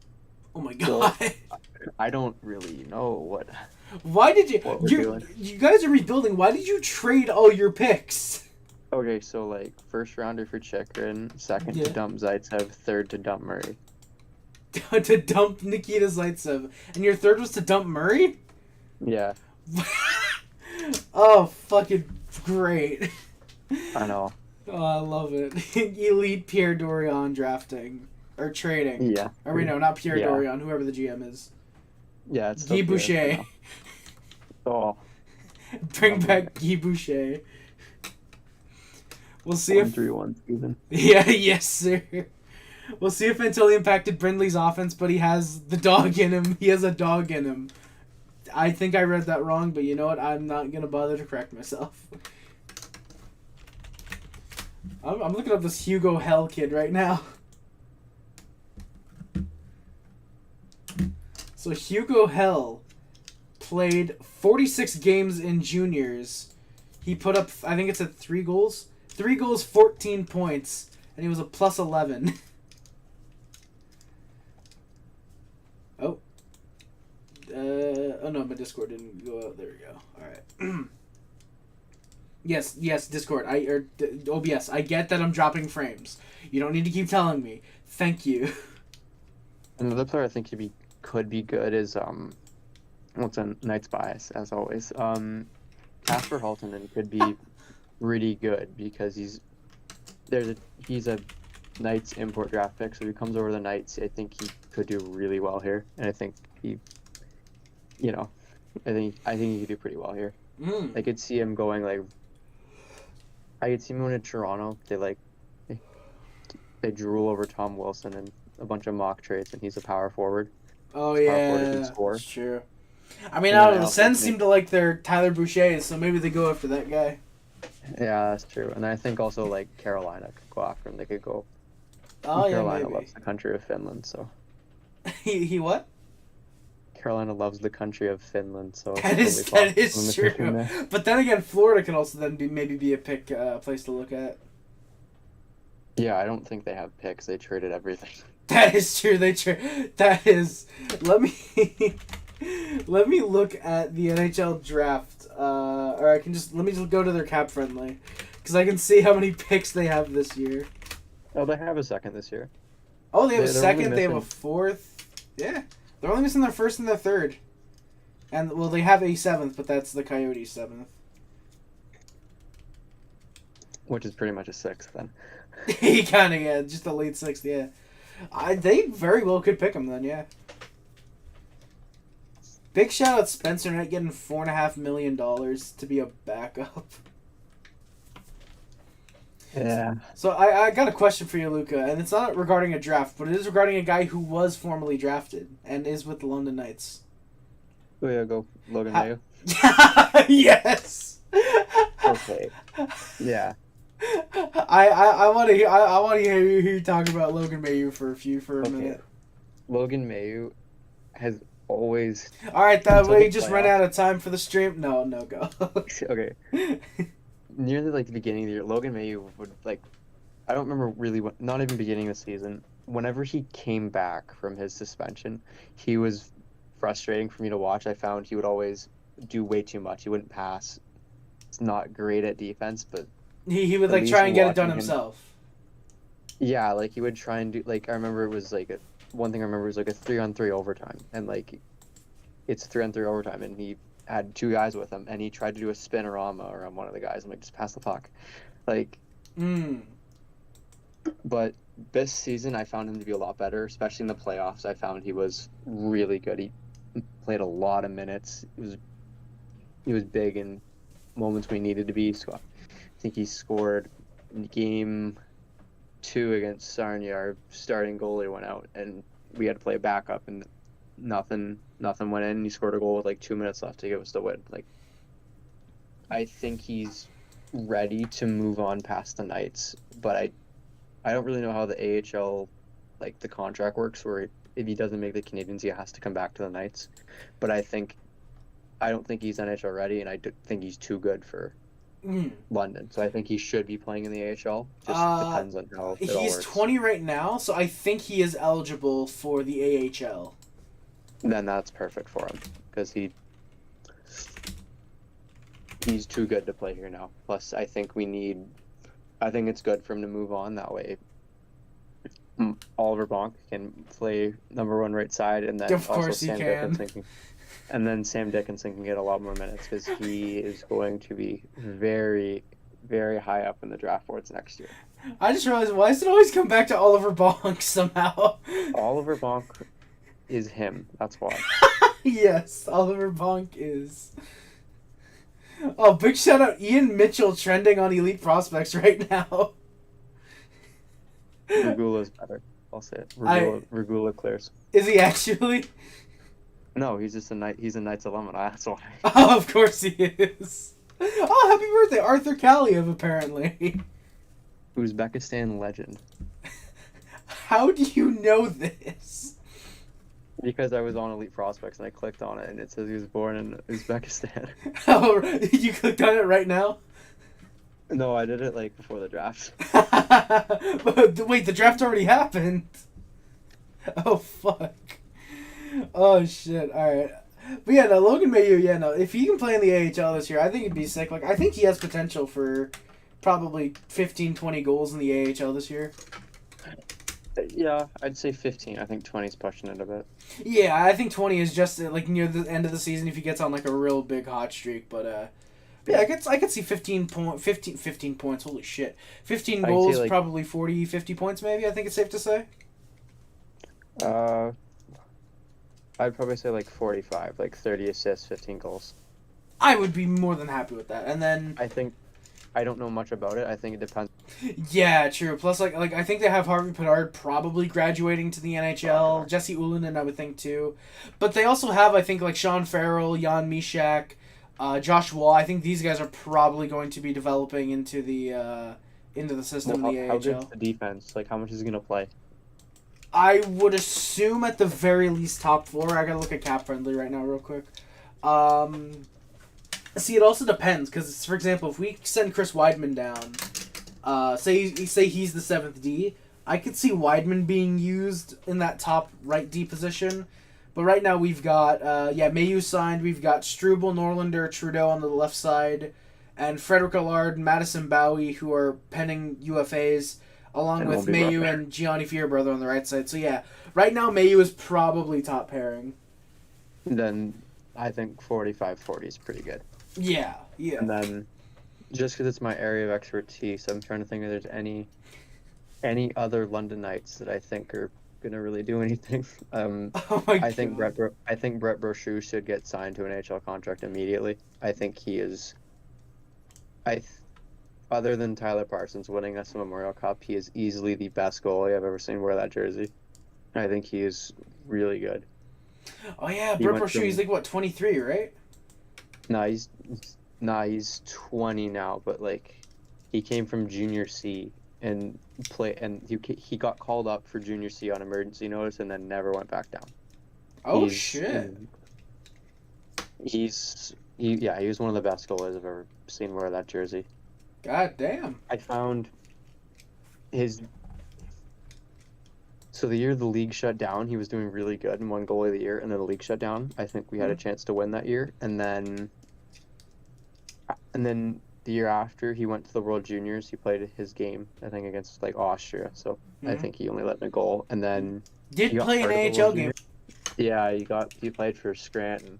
Yeah. But after the World Juniors, he got hurt, and the rest of that year he was not the same goalie because I don't think he played the rest of the regular season, and then as soon as playoffs started, they rushed him back, and he got hurt. Shit. He got hurt in the first game and played, but they didn't take him out. I think like he went down to make us save like his first save of the night, and he was already shaking his leg, but they kept playing him. Holy shit, that is We still really took it to 7 at least. stupid. Sorry? And then this year, I think he got hurt again, but it was for a shorter period of time. And even in regular season this year, he was consistent, but he wasn't consistently amazing. He was just consistently meh. No, I think he was good. He was above average, but he wasn't an elite OHL goalie. Okay. The playoffs, guy was an absolute magnet. He was so good in the playoffs. I think he had like a 940 save percentage. Yeah, I know in the playoffs. I remember watching a couple games, and he was really solid. And then he went down with injury in the conference finals, right? Yeah, he went down in conference finals. We played with Zach Bowen, who was draft eligible. I don't expect to hear his name called. His regular season was pretty good, but then he was good in the conference finals, and as soon as the OHL finals started, not good. He got benched for a junior B goalie. Oof. Brett Boshu? Boshu. No. Yes, Brett I just found Boshu. Brett Brochu's playoff numbers this year: 943 save percentage, 9-1-0, 4 shutouts. Holy shit. I think he is more than deserving of an AHL contract. Yeah, definitely. And then I think that's about it for Knights, though. I think all the other overagers will get AHL contracts and not do it. Just stay in the AHL. I could see that. I could definitely see. Yeah. I'm just looking. I mean, it'd be nice if Brett Brochu could sign with the Canadians, run a tandem of Dobesh and Primo. I hope Primo gets claimed on waivers from someone, but yeah, no, I think Brett Brochu should be a half decent backup at least. I'd like to see him. I think he could be really good in the A. I don't know if he can make the NHL. He's tiny. I'm pretty sure he's under 6 foot. So, he's 6 foot exactly. Oh, So there we go. I don't know if he'll really make the NHL, but I think he can I think he's totally got a career cut out for him in pro hockey, though. I like that. You know, I mean, all the best to him. Obviously, I mean, like obviously you hope to make the NHL, but you know, even the AHL, like that's something that 98% of people on Earth, not 99% of people on Earth, can't do is make the AHL. Fucking, if he can do that, that'd be sick. Yeah, and then I only saw him for a little bit because he was a trade deadline acquisition. Ryan Winterton is a pretty good player. I think he'll good bottom sector for Seattle. Went off in the playoffs, but he I'm pretty sure how it went is he was in the Memorial Cup with Hamilton last year, and he screwed up a shoulder and hadn't played until the OHL trade deadline. Oh, Like a lot of time to miss. And he came over for London. He played his first game in almost a year. Wasn't amazing regular season. I think he was like one of those like close to point per games, but they're all really quiet points. He didn't have like a night where he went off. Yeah. And then playoffs, that guy was a different beast. He was so good. That entire line was just a machine. Habs, no shit, the stream's lagging. It's been that way for like an hour. I don't know why. There's no storm out. There was supposed to be, but yeah, no. But yeah, no, sorry, Luca. Yeah, no, yeah, that fucking sucks to hear. you hate when players have that, when it's just like, they're good, and then like you mentioned, this is an injury that just kind of fucks them up. Yeah. I'm trying to remember if there's any other good, not even like not prospects coming up in this draft, just anyone else for OHL. Yeah. Owen Beck, he was pretty quiet in the finals. I think that has to do with him getting, I don't remember, I'm pretty sure he got suspended for a game and he got kicked out of a game as well. I think he was suspended for the 2 games and then kicked out of one, I think. He got kicked out of the first game because we won the first game and didn't win. And then, yeah, he got kicked out of the first game and then got suspended. I'm trying to remember, like, so just anyone, Brendan Othman is, how do I put it? He was very annoying to play against, so I think that bodes well for him come NHL. As long as the Rangers trade him. As long as the Rangers trade him, yeah. Yeah. I think he's got a shot to make considering the Rangers are cap strapped and are good guys they had this season. I think he's got a shot to make that team next year. Yeah, like legit. Aside from the meme of other prospects, I do think he has potential to be a really good top 4D man with New York. I think he could be pretty solid. He's a left winger. Oh, he's a left. I thought he was a defenseman. Nah, he's a left winger. Oh fuck. He's a pain to play against. I don't describe it like how Habs fans feel about Tim Stutzla. That is Brendan Othman, because he dove like twice in one game and it was painful to watch. Oh god. Oh no. Fuck. Yeah. Montreal, trade for him, please. We need to show Tim Stutzel how it's done. You got Gallagher. Hey, fuck you. Gallagher does not dive. He's tiny. That's his issue. He's tiny. He needs to get on stilts. Yeah. Sorry. Before we keep talking, Habs. I find the Habs take Will Smith. Well, clearly not if he's taken at 4th. But if he is available at 5, I could maybe see it. I do think Michkov is probably the pick. Montreal's 31st pick. Habs, we had a speculative trade. Same with the Arizona-Washington trade up here and the Nashville-Detroit trade that we had. Montreal would instinctively trade their 31st pick. Yeah, sorry? And Nashville-Ottawa. Oh, yeah, and Nashville-Ottawa for 24. We are speculating that Montreal trades 31st to the Jets for Pierre-Luc Dubois with, like, Hoffman, Armia, Gallagher, Mishak, a second-round pick, and Norlanders, I think what I said. So, big package. It's coming with an 8-year deal, probably. I should have prefaced that when we made the pick. We made the trade, no, it would come with, like, an 8-year deal or a 7-year deal. So it would come with an extension, regardless. As with the Alex DeBrincat trade. Yeah, I think those are kind of needless to say. Like, no, if you're trading for him, he's gonna be extended. But no, Habs. So there you go. Sorry. If you're willing to talk about it, we can talk about like just the Alex DeBrincat situation because I have some opinions with that. I'm down. I'm more than willing. I'm absolutely down. So, number 1, Sens Twitter, I love you, but we're not getting UC Saros.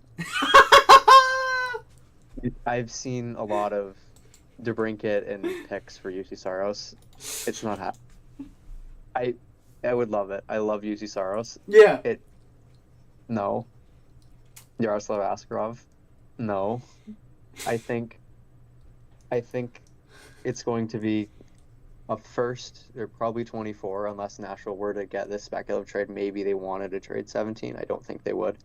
I Yeah. think it's going to be if it's Nashville in the scenario. I think it would be 24, and then one of Philip Tomasino or Luke Evangelista.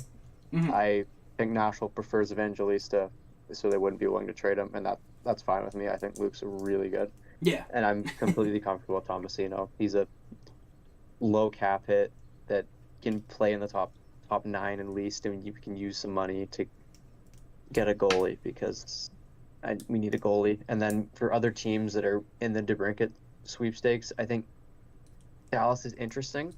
I don't know how much they're willing to give. Like, for example, Okay, if you Mad could get a Mike guy like... HHSL1. Huh? You said Dallas? I said Dallas. Oh. I don't know what they're willing to deal. Like, for example, if you can get a guy like Logan Stankoven or Wyatt Johnson, I would do it immediately, but I don't think they're going to trade either of those guys. But then think you'd again, be it's looking at, like- Dallas. Yeah, So I'd be thinking it's more of like a first Maverick Bork and like I don't know, a Mason Marshman, that kind of thing. Like, I don't think I you're would getting not really- entirely be upset at that package, even honestly. I think Mason Marshman's a bit overpaid. But then again, you guys are like not near the salary cap, so you kind of need caps. You need guys who are getting paid, right? No, I think we're close. I think with Pinto's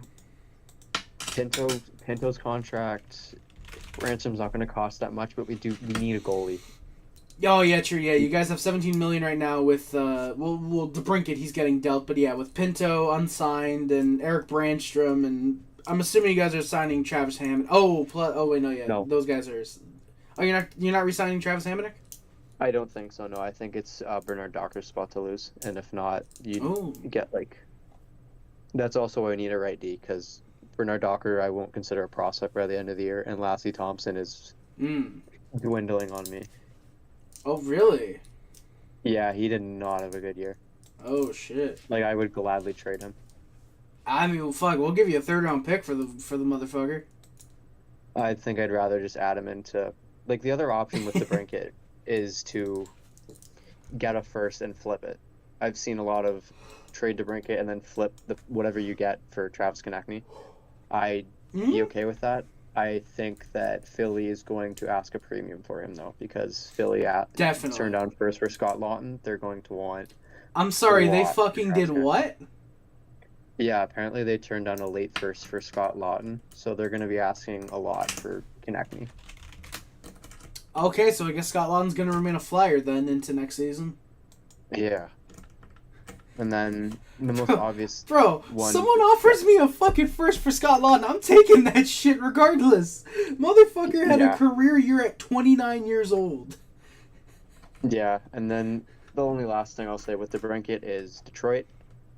I really don't want him going to Detroit because I find their prospects, all the prospects are too good to be dealt.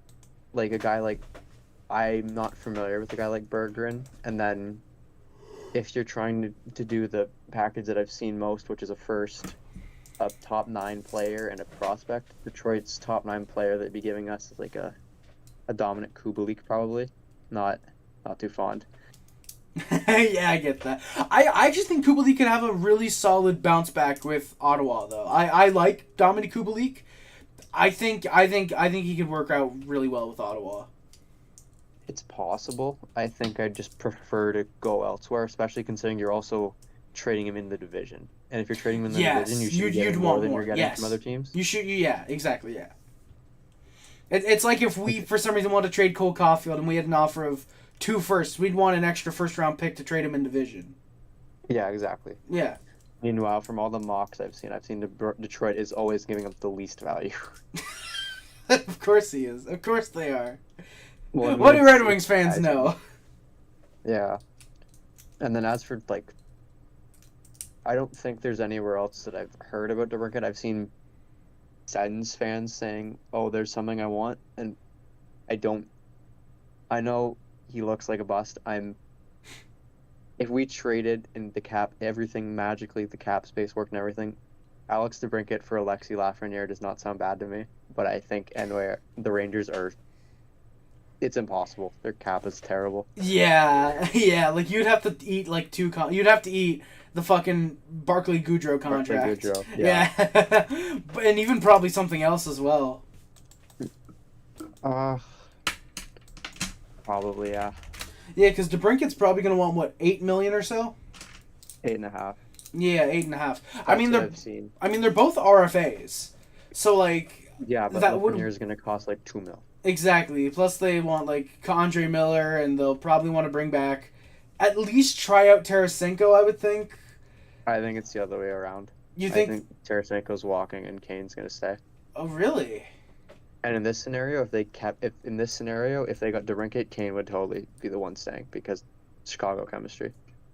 That is true. I did forget about that. Yeah, yeah. Plus, fucking Panarin. Can one of those guys play center? No.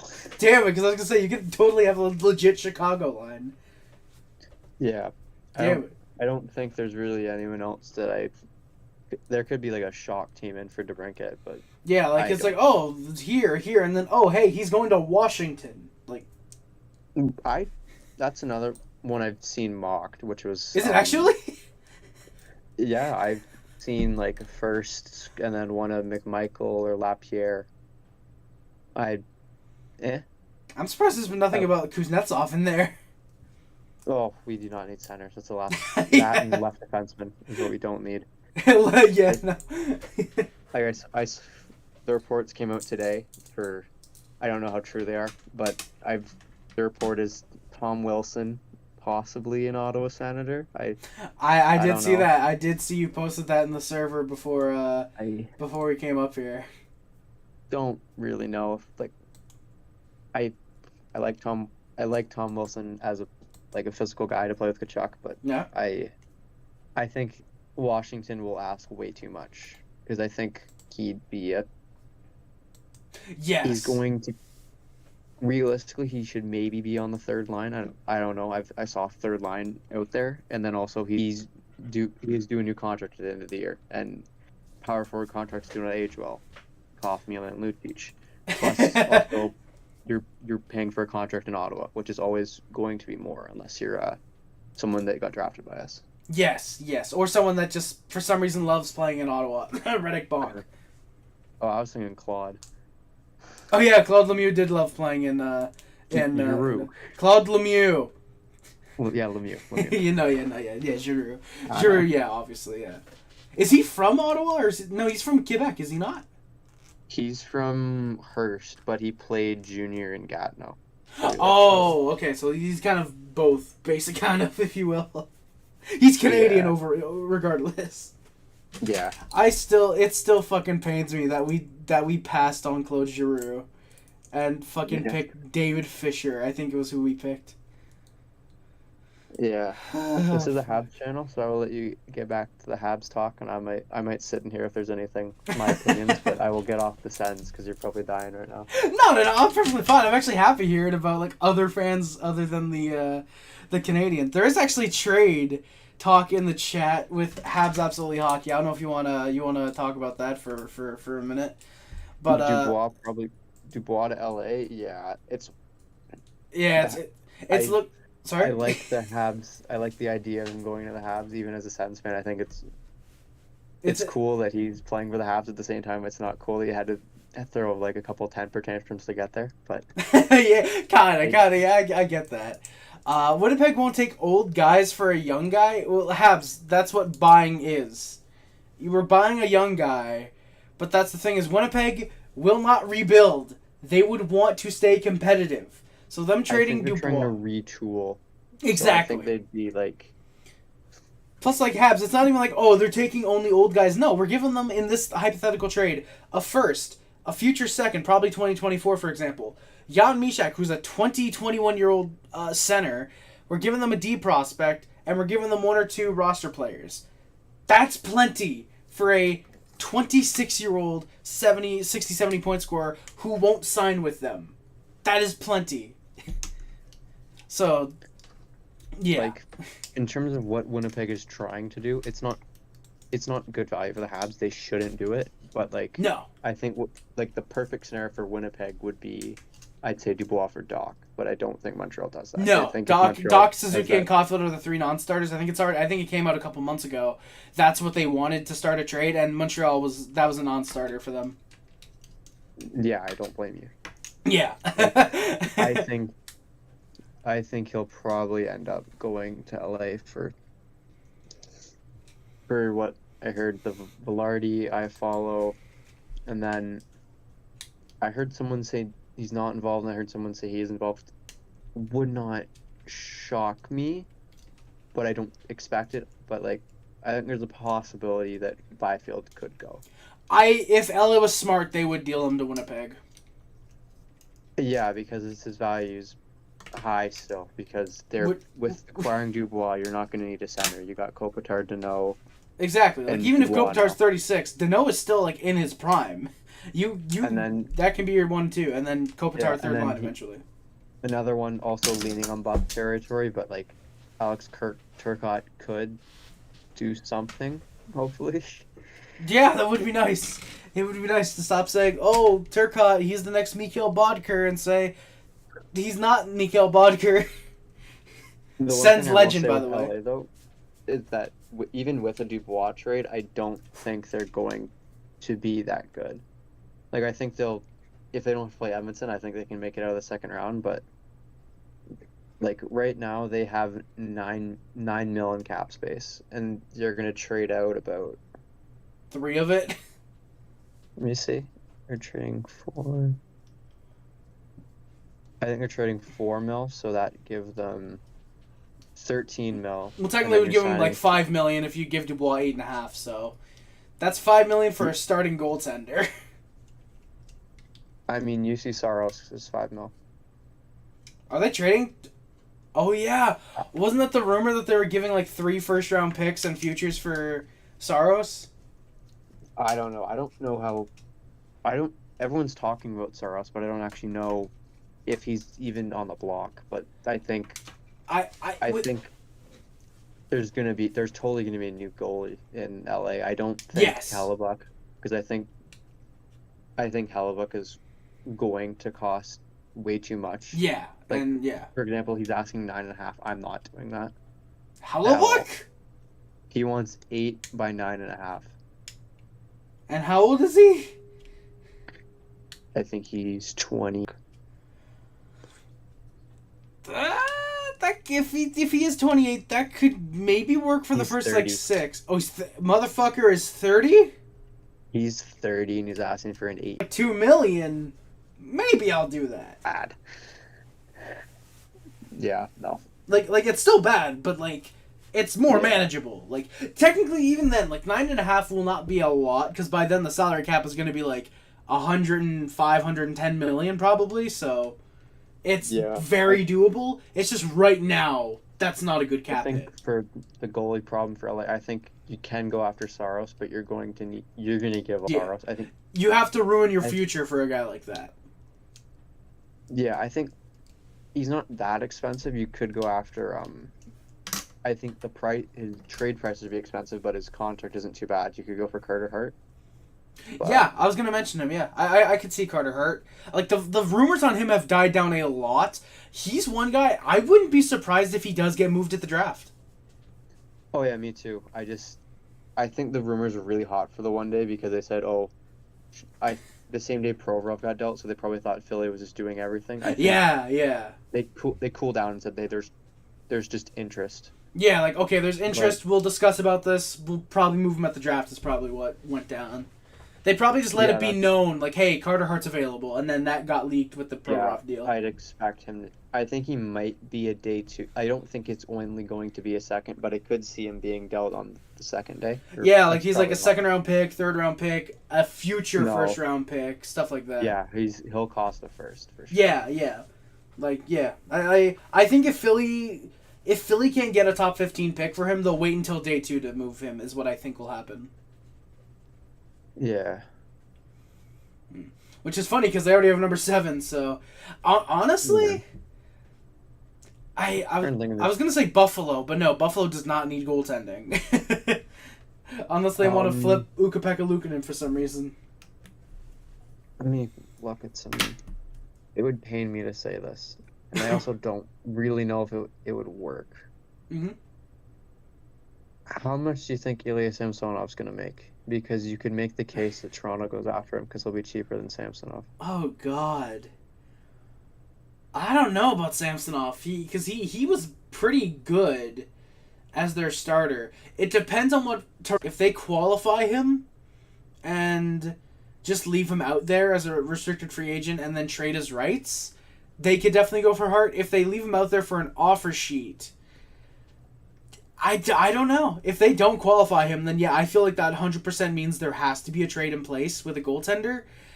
I don't know. Because I think Samsonov could honestly make $5 million. But I don't know. If Aiden Hill just signed for like 4.8 or whatever, and he just won the fucking Knights the Stanley Cup. I think Samsonov's probably like a 3.75 guy, and Hart makes 3.9. So I think it's 3.9. If anything, it's like slightly more expensive probably. Yeah. And the Leafs would probably see that as an upgrade because of Hart's experience with the NHL see it as a already. minor upgrade though. I don't think they'd trade the first what Philly wants for an upgrade. That's probably not. Yeah, I don't think they'd want a draft deal pick. like you said, like 28th plus more for Carter Hart. Yeah, what's the age gap on them too? I don't think the age gap's that much either. I think Hart's like 24, Samsonov 23 maybe, or 25, something like that. Samsonov's 20. You're getting it 2 years younger for like $400K more expensive. So I could see Toronto.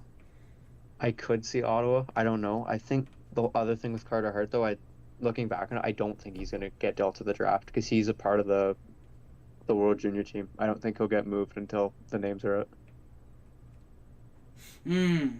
That could make sense. He's at the World Juniors right now? No, he's on the World Junior team.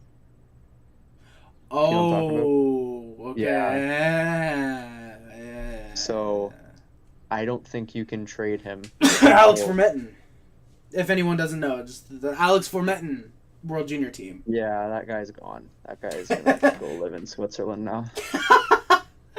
He's gonna evade taxes, quote unquote, by going to fucking Switzerland. Yeah. I don't. And then I'm trying to think, is there anyone else that's like in trade rumors that's like interesting to talk about? I'm gonna Google the trade bait board right now. I mean, I don't know. We can talk about Montreal. Anything aside from Mike Hoffman for future consideration. Yes, sir. And then he gets fucking bought out. Oh, we can talk about Calgary and the. Oh yeah, Yeah. Calgary. Calgary would be really interesting to talk about for sure. Ooh. That's Toffoli is because he's there. Toffoli is a name I've heard linked to Ottawa. I think. It would pain me a lot to see Toffoli go to the Senators as him being a lifelong Canadian. No, but legit, it would pain me to see him go to fucking to Ottawa. to Ottawa like that. But I just fuck. I wouldn't want that. Okay, here's my. I think. For me, I don't know if I'd want Tyler Toffoli. I think like he had a like monster year this year. But Yeah. I don't know how consistent he's gonna be. I don't think he'd put up 73 again. He's consistently a really good 60-point guy. Like 55, 60-point guy. He's really good for 25 goals on average. Yeah, like he got 49 last year, 73. I think my point is I think you're going to be paying for a 73-point scorer and not Tyler Toffoli. Yeah, you're expecting a 70-point guy, probably getting a 50-point guy. Yeah, but I think the fit for Ottawa makes sense. I've seen it out there, and I do believe that. I don't remember what free agency the Habs signed him, but I think. 2020, I think. Yeah, I believe that Ottawa had offered on him, and since he went to Montreal, Ottawa ended up with Dadonov. But I believe Toffoli was their first choice, and then ended up with Dadonov. So I think Ottawa does like him. It just depends on how much Calgary's asking price is for him.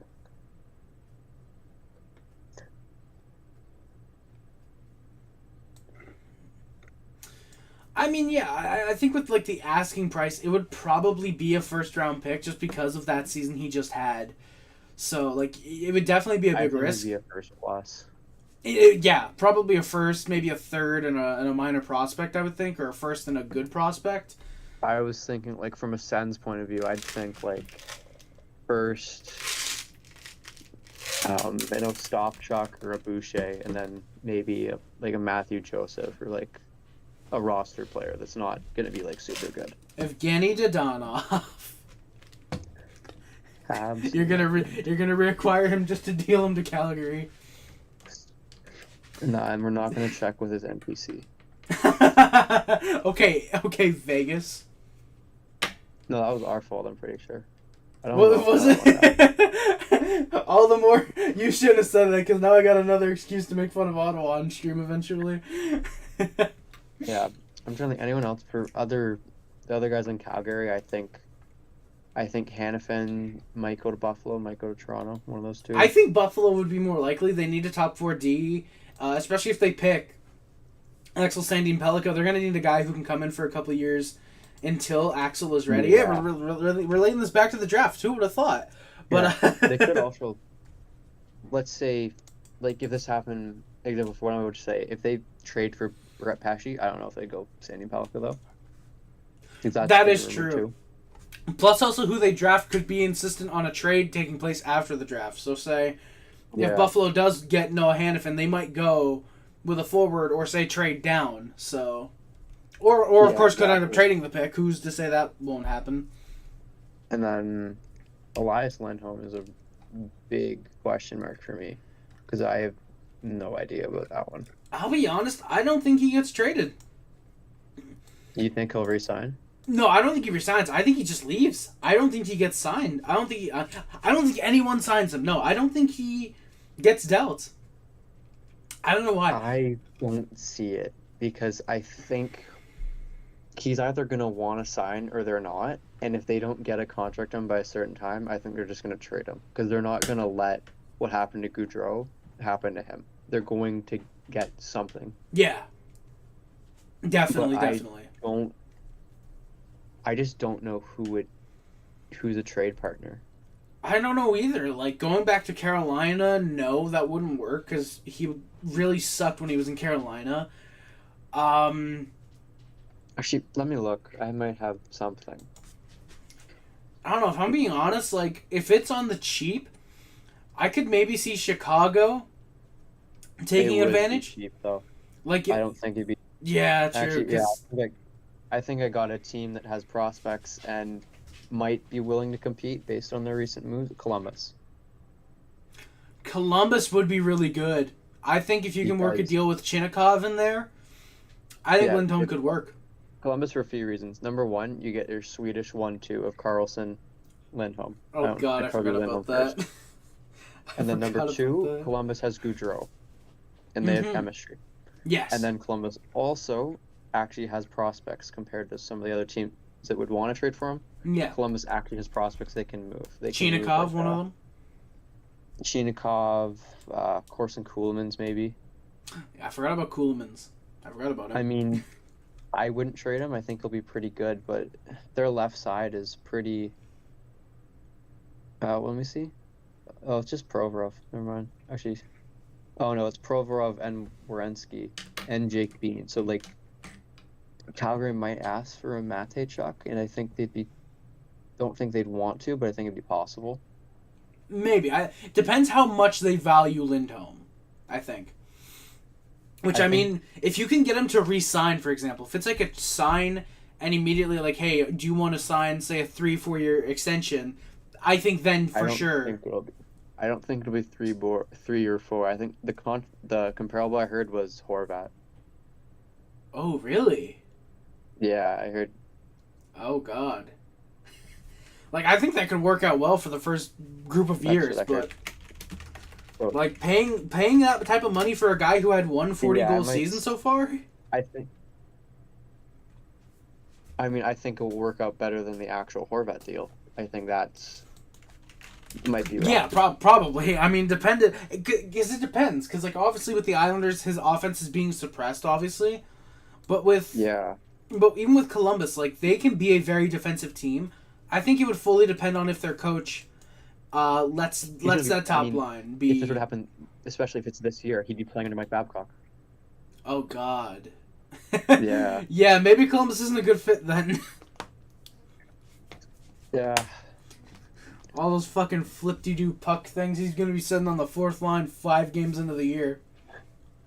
Yeah. I'm trying to think like other trades. I think Toronto will trade for a defenseman. I think one of Hannafin or Travis Sanheim I could see. I could see that too, yeah, a little bit. I think that could be interesting. I want to relate this somehow back to Montreal. I'm trying to see if there's anyone I think I could see Montreal making a trade for. Carter Hart. Yeah, I could see Carter Hart. Yeah. Montembeault Hart would be pretty nice. That would be very nice, especially if you could dump that awful Jake Allen contract somehow. Oh. Honestly, like Dude. Anthony Mantha. Oh, what's up? There's a guy we haven't talked about that's getting traded. Oh. Erik Karlsson.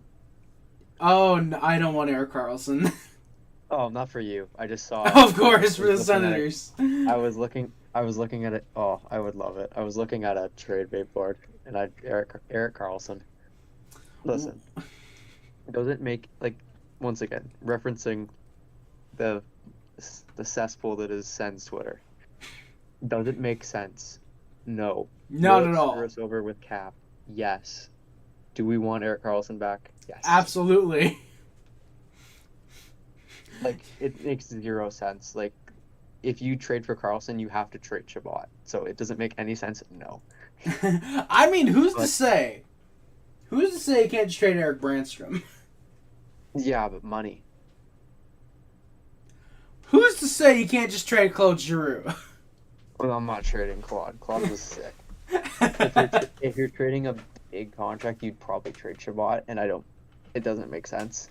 No, because Chabot's like a decade younger. Yeah. I still don't think Erik Karlsson has played his last game as a Senator, but I don't think trading for him works right now. In 5 years, when the cap is $100 million, and he's in he's 40. I think once his contract's up, he'll sign here. At 41? Yeah. Really? Yeah, I think when this contract's done, he'll come back. You think he's gonna still be playing in 3-4 years? Depends. I think if he gets traded to a contender and goes on a big cup run, and if he wins a cup when he's on a new team, no. Yeah, no. So he's 33. The contract expires when he's 37. I think. I could see him playing so. Unless he wins a cup. If he wins a cup, I think he'll be done. Yeah, probably. That does seem to be the case. Dude, it's fucking crazy. Dude has been so terrible the last 5 years. And then No, well, he has been bad, but I think the whole thing is they traded Burns, and he's easily their best defenseman. He was good in Ottawa when we had no other good offensive defenseman, and that's why he was so good, because there was no one else to compete with. When he's on San Jose, there's Burns. You're always competing with Burns. Now, he's easily their best defenseman, put up God mode numbers. Yeah, that's fucking weird. Usually with better, more good players around you, it's oh yeah, no, cool. I've got good players. He's the only good player there now. It's hey, yeah, no, I can be the star. Yeah, and the thing I'm realizing about that, though, is the team I've seen linked with him most is Edmonton. You're going to compete with, I don't know what side they'd play him on, but Ekholm, and you're going to compete with Bouchard as well. So I don't think granted, if you have a 3-on-3 line of Draisaitl, McDavid, Karlsson, that's ridiculous. But you don't have 3-on-3 in the playoffs. Exactly.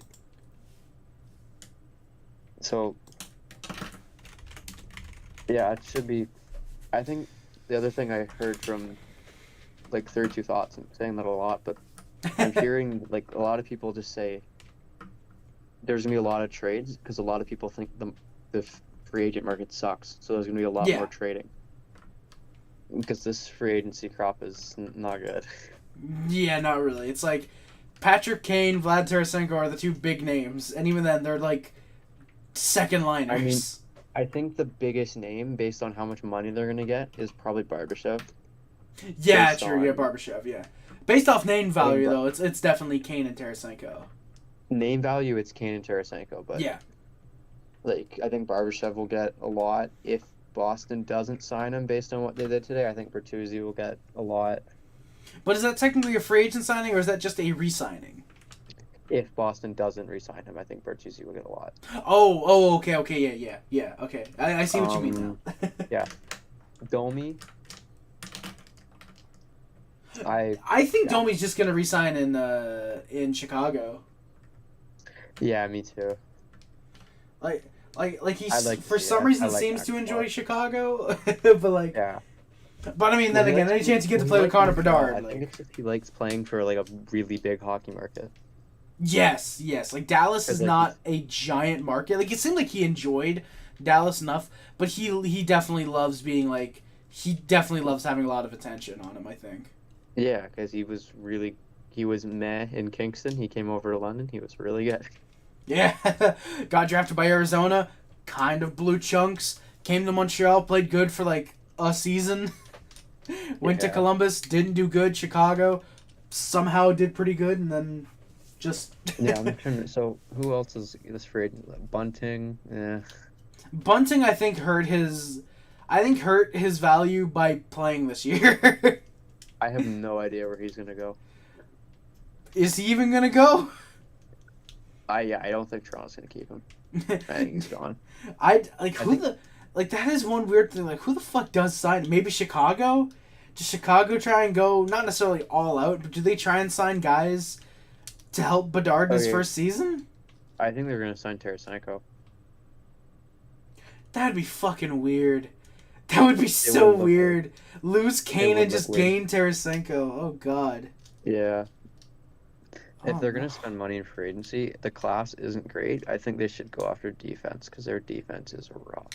That is true. Get rid of Seth. Well, I mean, nobody can take on that Seth Jones contract, but I mean, Like I don't know if he'd be willing to go like a guy like I don't know, Goss to spare, or you could bring Eric Gustafson back to Chicago. That wouldn't be that bad.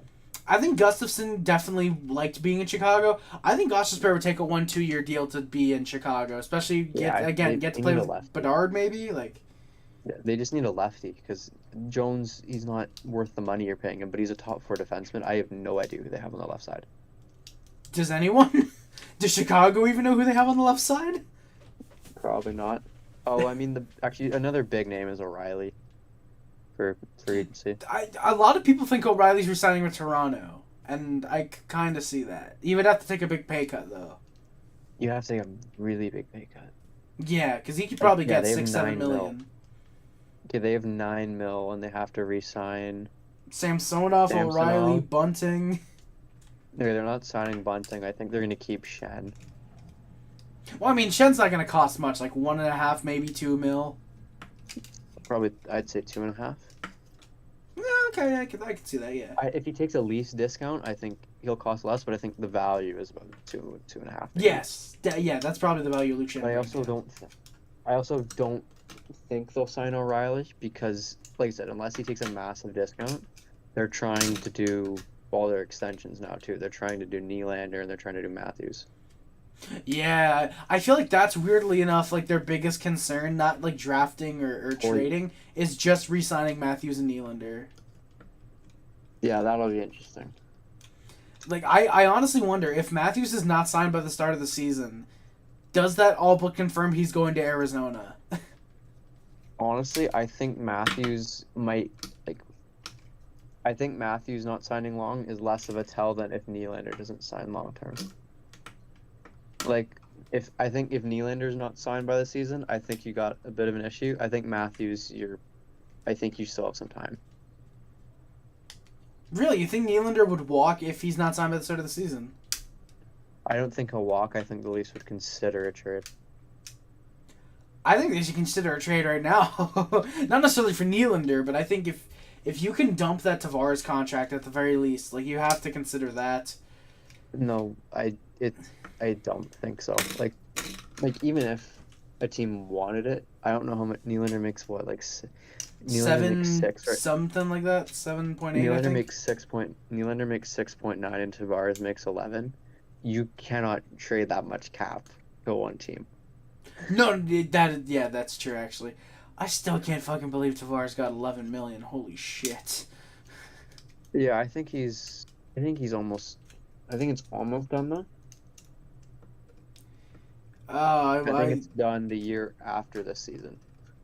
I think it's done after 24-25, I think. Oh my god, holy shit. It's beautiful. Let me look. Oh Teams. no, I'm just scrolling through Twitter and I just read the Ottawa Senators are gonna move on from Dylan Gambrell. This is Are they this is actually? my Super Bowl. Yeah, this Is it your Super Bowl? Oh, DJ plays him way too much. This is awesome. Yeah, so his contract expires after next year, so they're finally done with that god-awful contract. Yeah. Here's the funny thing, it was awful when it was signed, and it's still awful. Like, I don't get how you can justify a John Tavares getting paid $11 million. Yeah. With 0 100-point seasons. Well, what's crazy though is that he took a discount to go to Toronto. Like, Oh, imagine yes, how he much- did. Dude, I thought he was offered like $12 million by like San Jose. 13. 13. Holy fuck. Yeah. You know, if I'm John Tavares, as much as I love Toronto, give me that fucking $13 million in San Jose. Yeah. They could have been.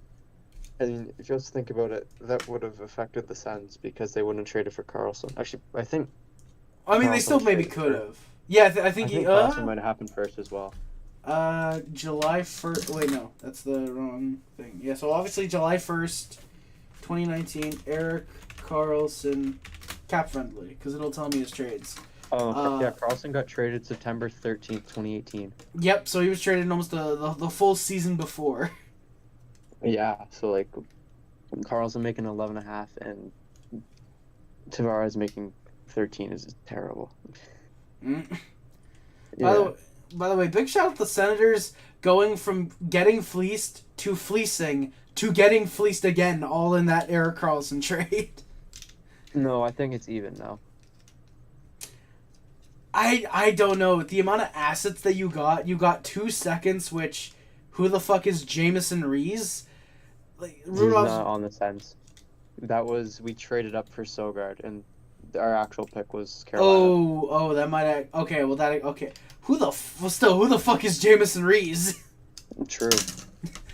Holy fuck! He's been in the AHL for 3 years. What the fuck? Oh my god. Okay. Well, actually, no. Yeah, if you got Norris, Stutzel, and you used one of those picks to trade up to get Matt Sogard, that honestly kind of. Oh, never mind. That Stutzel contract. Holy shit. It's beautiful. Motherfucker had 90 points this year? Yeah. Where the fuck was I? I thought he had like 80 or 75. Nah, he had 90. Holy shit.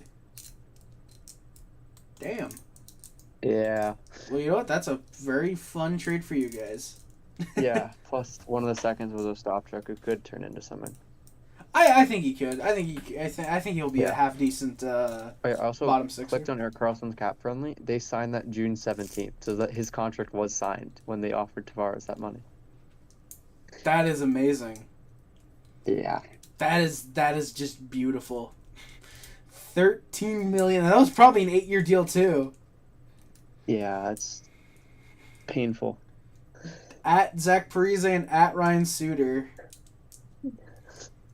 Would if the Sharks had John Tavares and Eric Carlson, is that worse than Suter and Parise or no? Ooh, I don't know. I'm making you think today, Luca. I think it's probably I think the suit of Parise is worse. Yeah, because they took up more of the salary cap at the time, plus the expectations that They're were worse put. players. Exactly. I think they're worse Yeah. players. Exactly. Like I love Suter. I think he was a really good top 2 defenseman, but like Zach Parise was a good complementary player. He's not top line talent. Get paid 10% of the league, or 10% of your cap at that point. Oh, I have a draft thing to talk about now. I just saw something. Ooh, okay. Well, we'll talk about this and then maybe see if anyone comments in the chat and maybe wrap up after that. Yeah, we've been going for a while. Yeah, 2 hours and 15 minutes. Yeah, I just saw something saying Saravelli. I think what they're trying to do is take picks 7 and 22 and whatever else was required, and then see if they can move up to 4 or 5. Philadelphia? Yeah, they want Mishkov. So would you trade 5 for 7, No. 22, and then like something else? Oh, fuck, actually, I don't know, because if it's 7, 22, and something else... The something else wouldn't be like a Carter Hart, though. Like, just something... Yeah, no, it'd be maybe like, say, like a third rounder or something like that. Yeah. If I'm being completely honest... I think that's good, because I think Leonard will get past... I think Leonard could still get past Arizona. And if Arizona takes Leonard, then then the Habs will be stuck taking Benson, which is good. That is true, and I do like Zach Benson. I do really like Zach Benson. Too, if you end up with, say, a Quentin Musty or an Andrew Crystal somehow, or Sal or Daniil Boot, you know what? Yeah, I think I would do that deal. I think I would do that. I don't know how badly the Habs need one, but you could reach on Hrabal as well. You could reach on Hrabal as well if you want. That is true. Well, that's not even really a reach. If we have him going at 26, it's just a little bit of an XL. Well, really. I think 26 is a reach compared to most rankings. True, yeah, true. Then, I mean, honestly, still, even then, like, yeah, if you do end up with Hrabal, I would perfectly be fine with that. I would really, really like that, actually. Yeah, even if it means getting rid of Matvei Michkov, I probably would do that. If that's actually... I think it's going to be an absolute, like, war between Philly and Washington to see who will get him. I think that's Luca, we all know this is going to culminate with somehow Washington getting second overall and picking Adam Fantilli. No, this is all going to culminate with Anaheim taking him at 2. Watch. All right, we see Washington's won the war. They're picking third. They're going to get Michkov. Anaheim is up on the clock. With the second overall pick, Anaheim is proud to select from Russia, Matvei Michkov. Both teams say, can we revert those trades, please? Yeah. I mean, like, Michkov, like if you switch Zegers over to wing, like, Zegers, McTavish, Michkov would be disgusting. Holy fuck. Oh my, I just got chills. If Anaheim somehow does draft Michkov, does that almost confirm Michkov will score 70 goals in one season with the Ducks at some point? He'd score a lot of goals. He would. I think he'd be almost better in Montreal. I think he'd be like really good in Montreal though. I agree, because like you're quote unquote stuck with either Suzuki or Doc as your center. You have either Cole Caulfield, Joshua, Sean Farrell, Yaroslav Slavkovsky apparently is his name now. Yuri Slavkovsky. If we somehow get him, Pierre-Luc Dubois, you have any of these guys with you in your prime, like, you're almost guaranteed a 50, 60 goal scorer out of that. I'd probably, me personally, I think like Caulfield and Mishkov would not play on the same line. They should. I wouldn't either. I would split the goal like scoring up for sure. Slav, Suzuki, Caulfield, and then Doc, Mishkov. Oh, I love that top 6. And then, Farrell on the third line with Harvey Pinard and probably Owen Beck. And then imagine Caulfield and Michkov shoot, like, the same side. Like, they both shoot right or left, right? I don't think they're... I know Caulfield for sure shoots right. Yeah, I think they... the same way. Yeah, I think they shoot the same way, yeah. Yeah. Because I was going to say, like, imagine the power play with, like, one in each circle. Holy shit. I mean, I don't know. Michkov, he's talented. You probably could shoot with the other hand, probably. Probably. Either way, either or. Like, you have to watch one of Michkov or Caulfield. Like, that's still a deadly power play unit. Yeah. Like, it's like, okay, I don't know, you block Caulfield, we'll let Michkov score this time. I don't know. That's what our power play should have been like this year, but then Norris got hurt. Oh, yeah. Is he doing good, by the way? Is he recovering, or...? I think so. Like, I haven't seen any, like, negative reports. I think he's all good to go. Oh, that's good, then. That's good.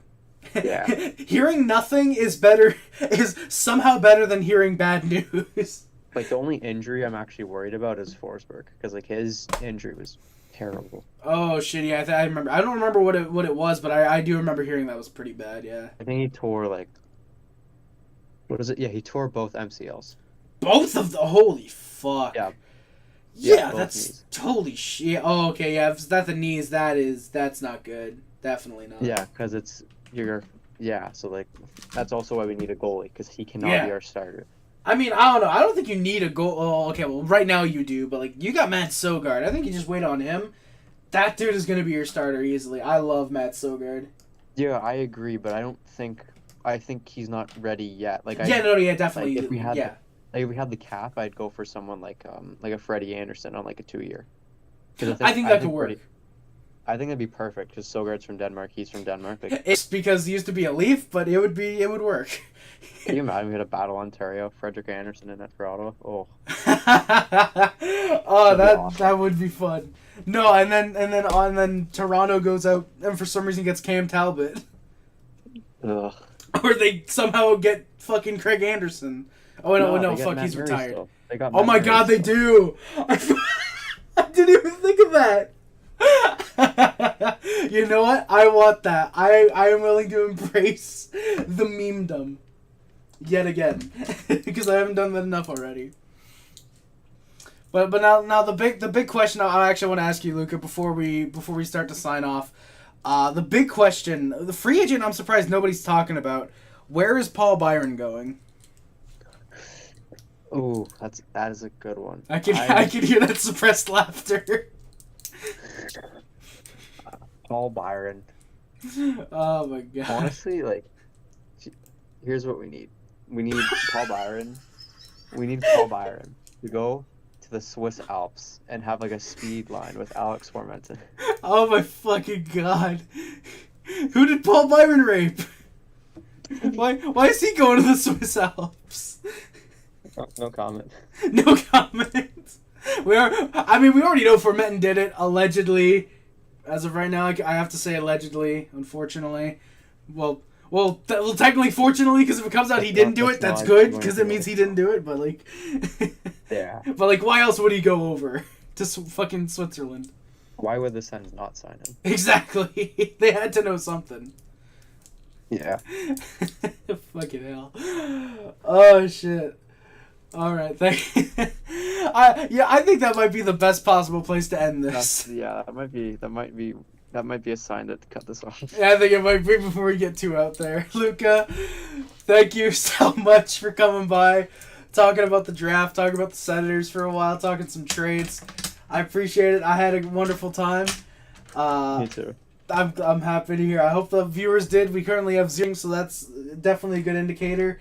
But no, I saw at one point we had like how long it's been like that. I think it's been like 10 minutes. I know I had a peak viewership.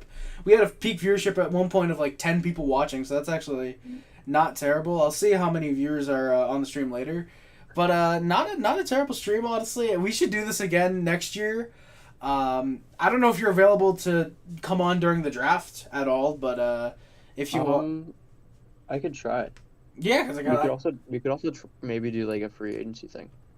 yeah, because like I'm already streaming on July 1st. Hashtag fuck John Viveros. I wouldn't But- do like a July 1st thing. I'm thinking more like we can talk about this later. We should just end this. Yeah, we should. We'll talk about this later. We don't want to spoil the fan base on what we're doing yet. But yeah, no, because my like one fan I've gamed through all of this. and that fan being me, of course. Well, actually, no, I already was a fan technically. But yeah, guys, thank you guys again guys, thank you so much for watching. My name is Harris. Don't forget to like, comment, subscribe, favorite, share, which includes, but it's not limited to YouTube, Facebook, Twitter, Instagram, everything else. My name is Rice. Subscribe to the Puff Club. So we're gonna hit it up. Some Nation, friend of the Mod Squad. Good morning, comments and streams, and everything is much greatly appreciated. Links description on the Amazon, the PO Box, the PayPal, the Streamlabs, which I forgot to plug. If you guys wanted to donate anything, the Streamlabs was down there. Half the profit somehow would have gone to Luca. I don't know how I would have gotten it to him, but we got no donation, so I apologize, guys. At least as far as I know, we didn't get any. But yeah, Luca, do you have anything to plug before we end the stream? I should have asked you that at the start of it, but I didn't think to. Not really. I mean, I've thought about starting a podcast, so look out on the way for that if that happens. But just an idea right now. But if it happens, I'll plug it more. Oh hell yeah! You'll definitely have at least one listener, guaranteed. But thank you, Thank you guys again so much for watching. My name is Rice. Ale Morial. Always remember, no matter how bad we were last year, hopefully how good we are like this upcoming season. Go Habs go. Just for Luca. Go Sens go. And for Jack Olson when he was here, Sharks suck. No, go Sharks go. No. Thank you guys again for watching. My name is Rice again. And I love you guys. See you guys. Bye guys. Love you guys. See you guys. Bye guys. Bye. Peace.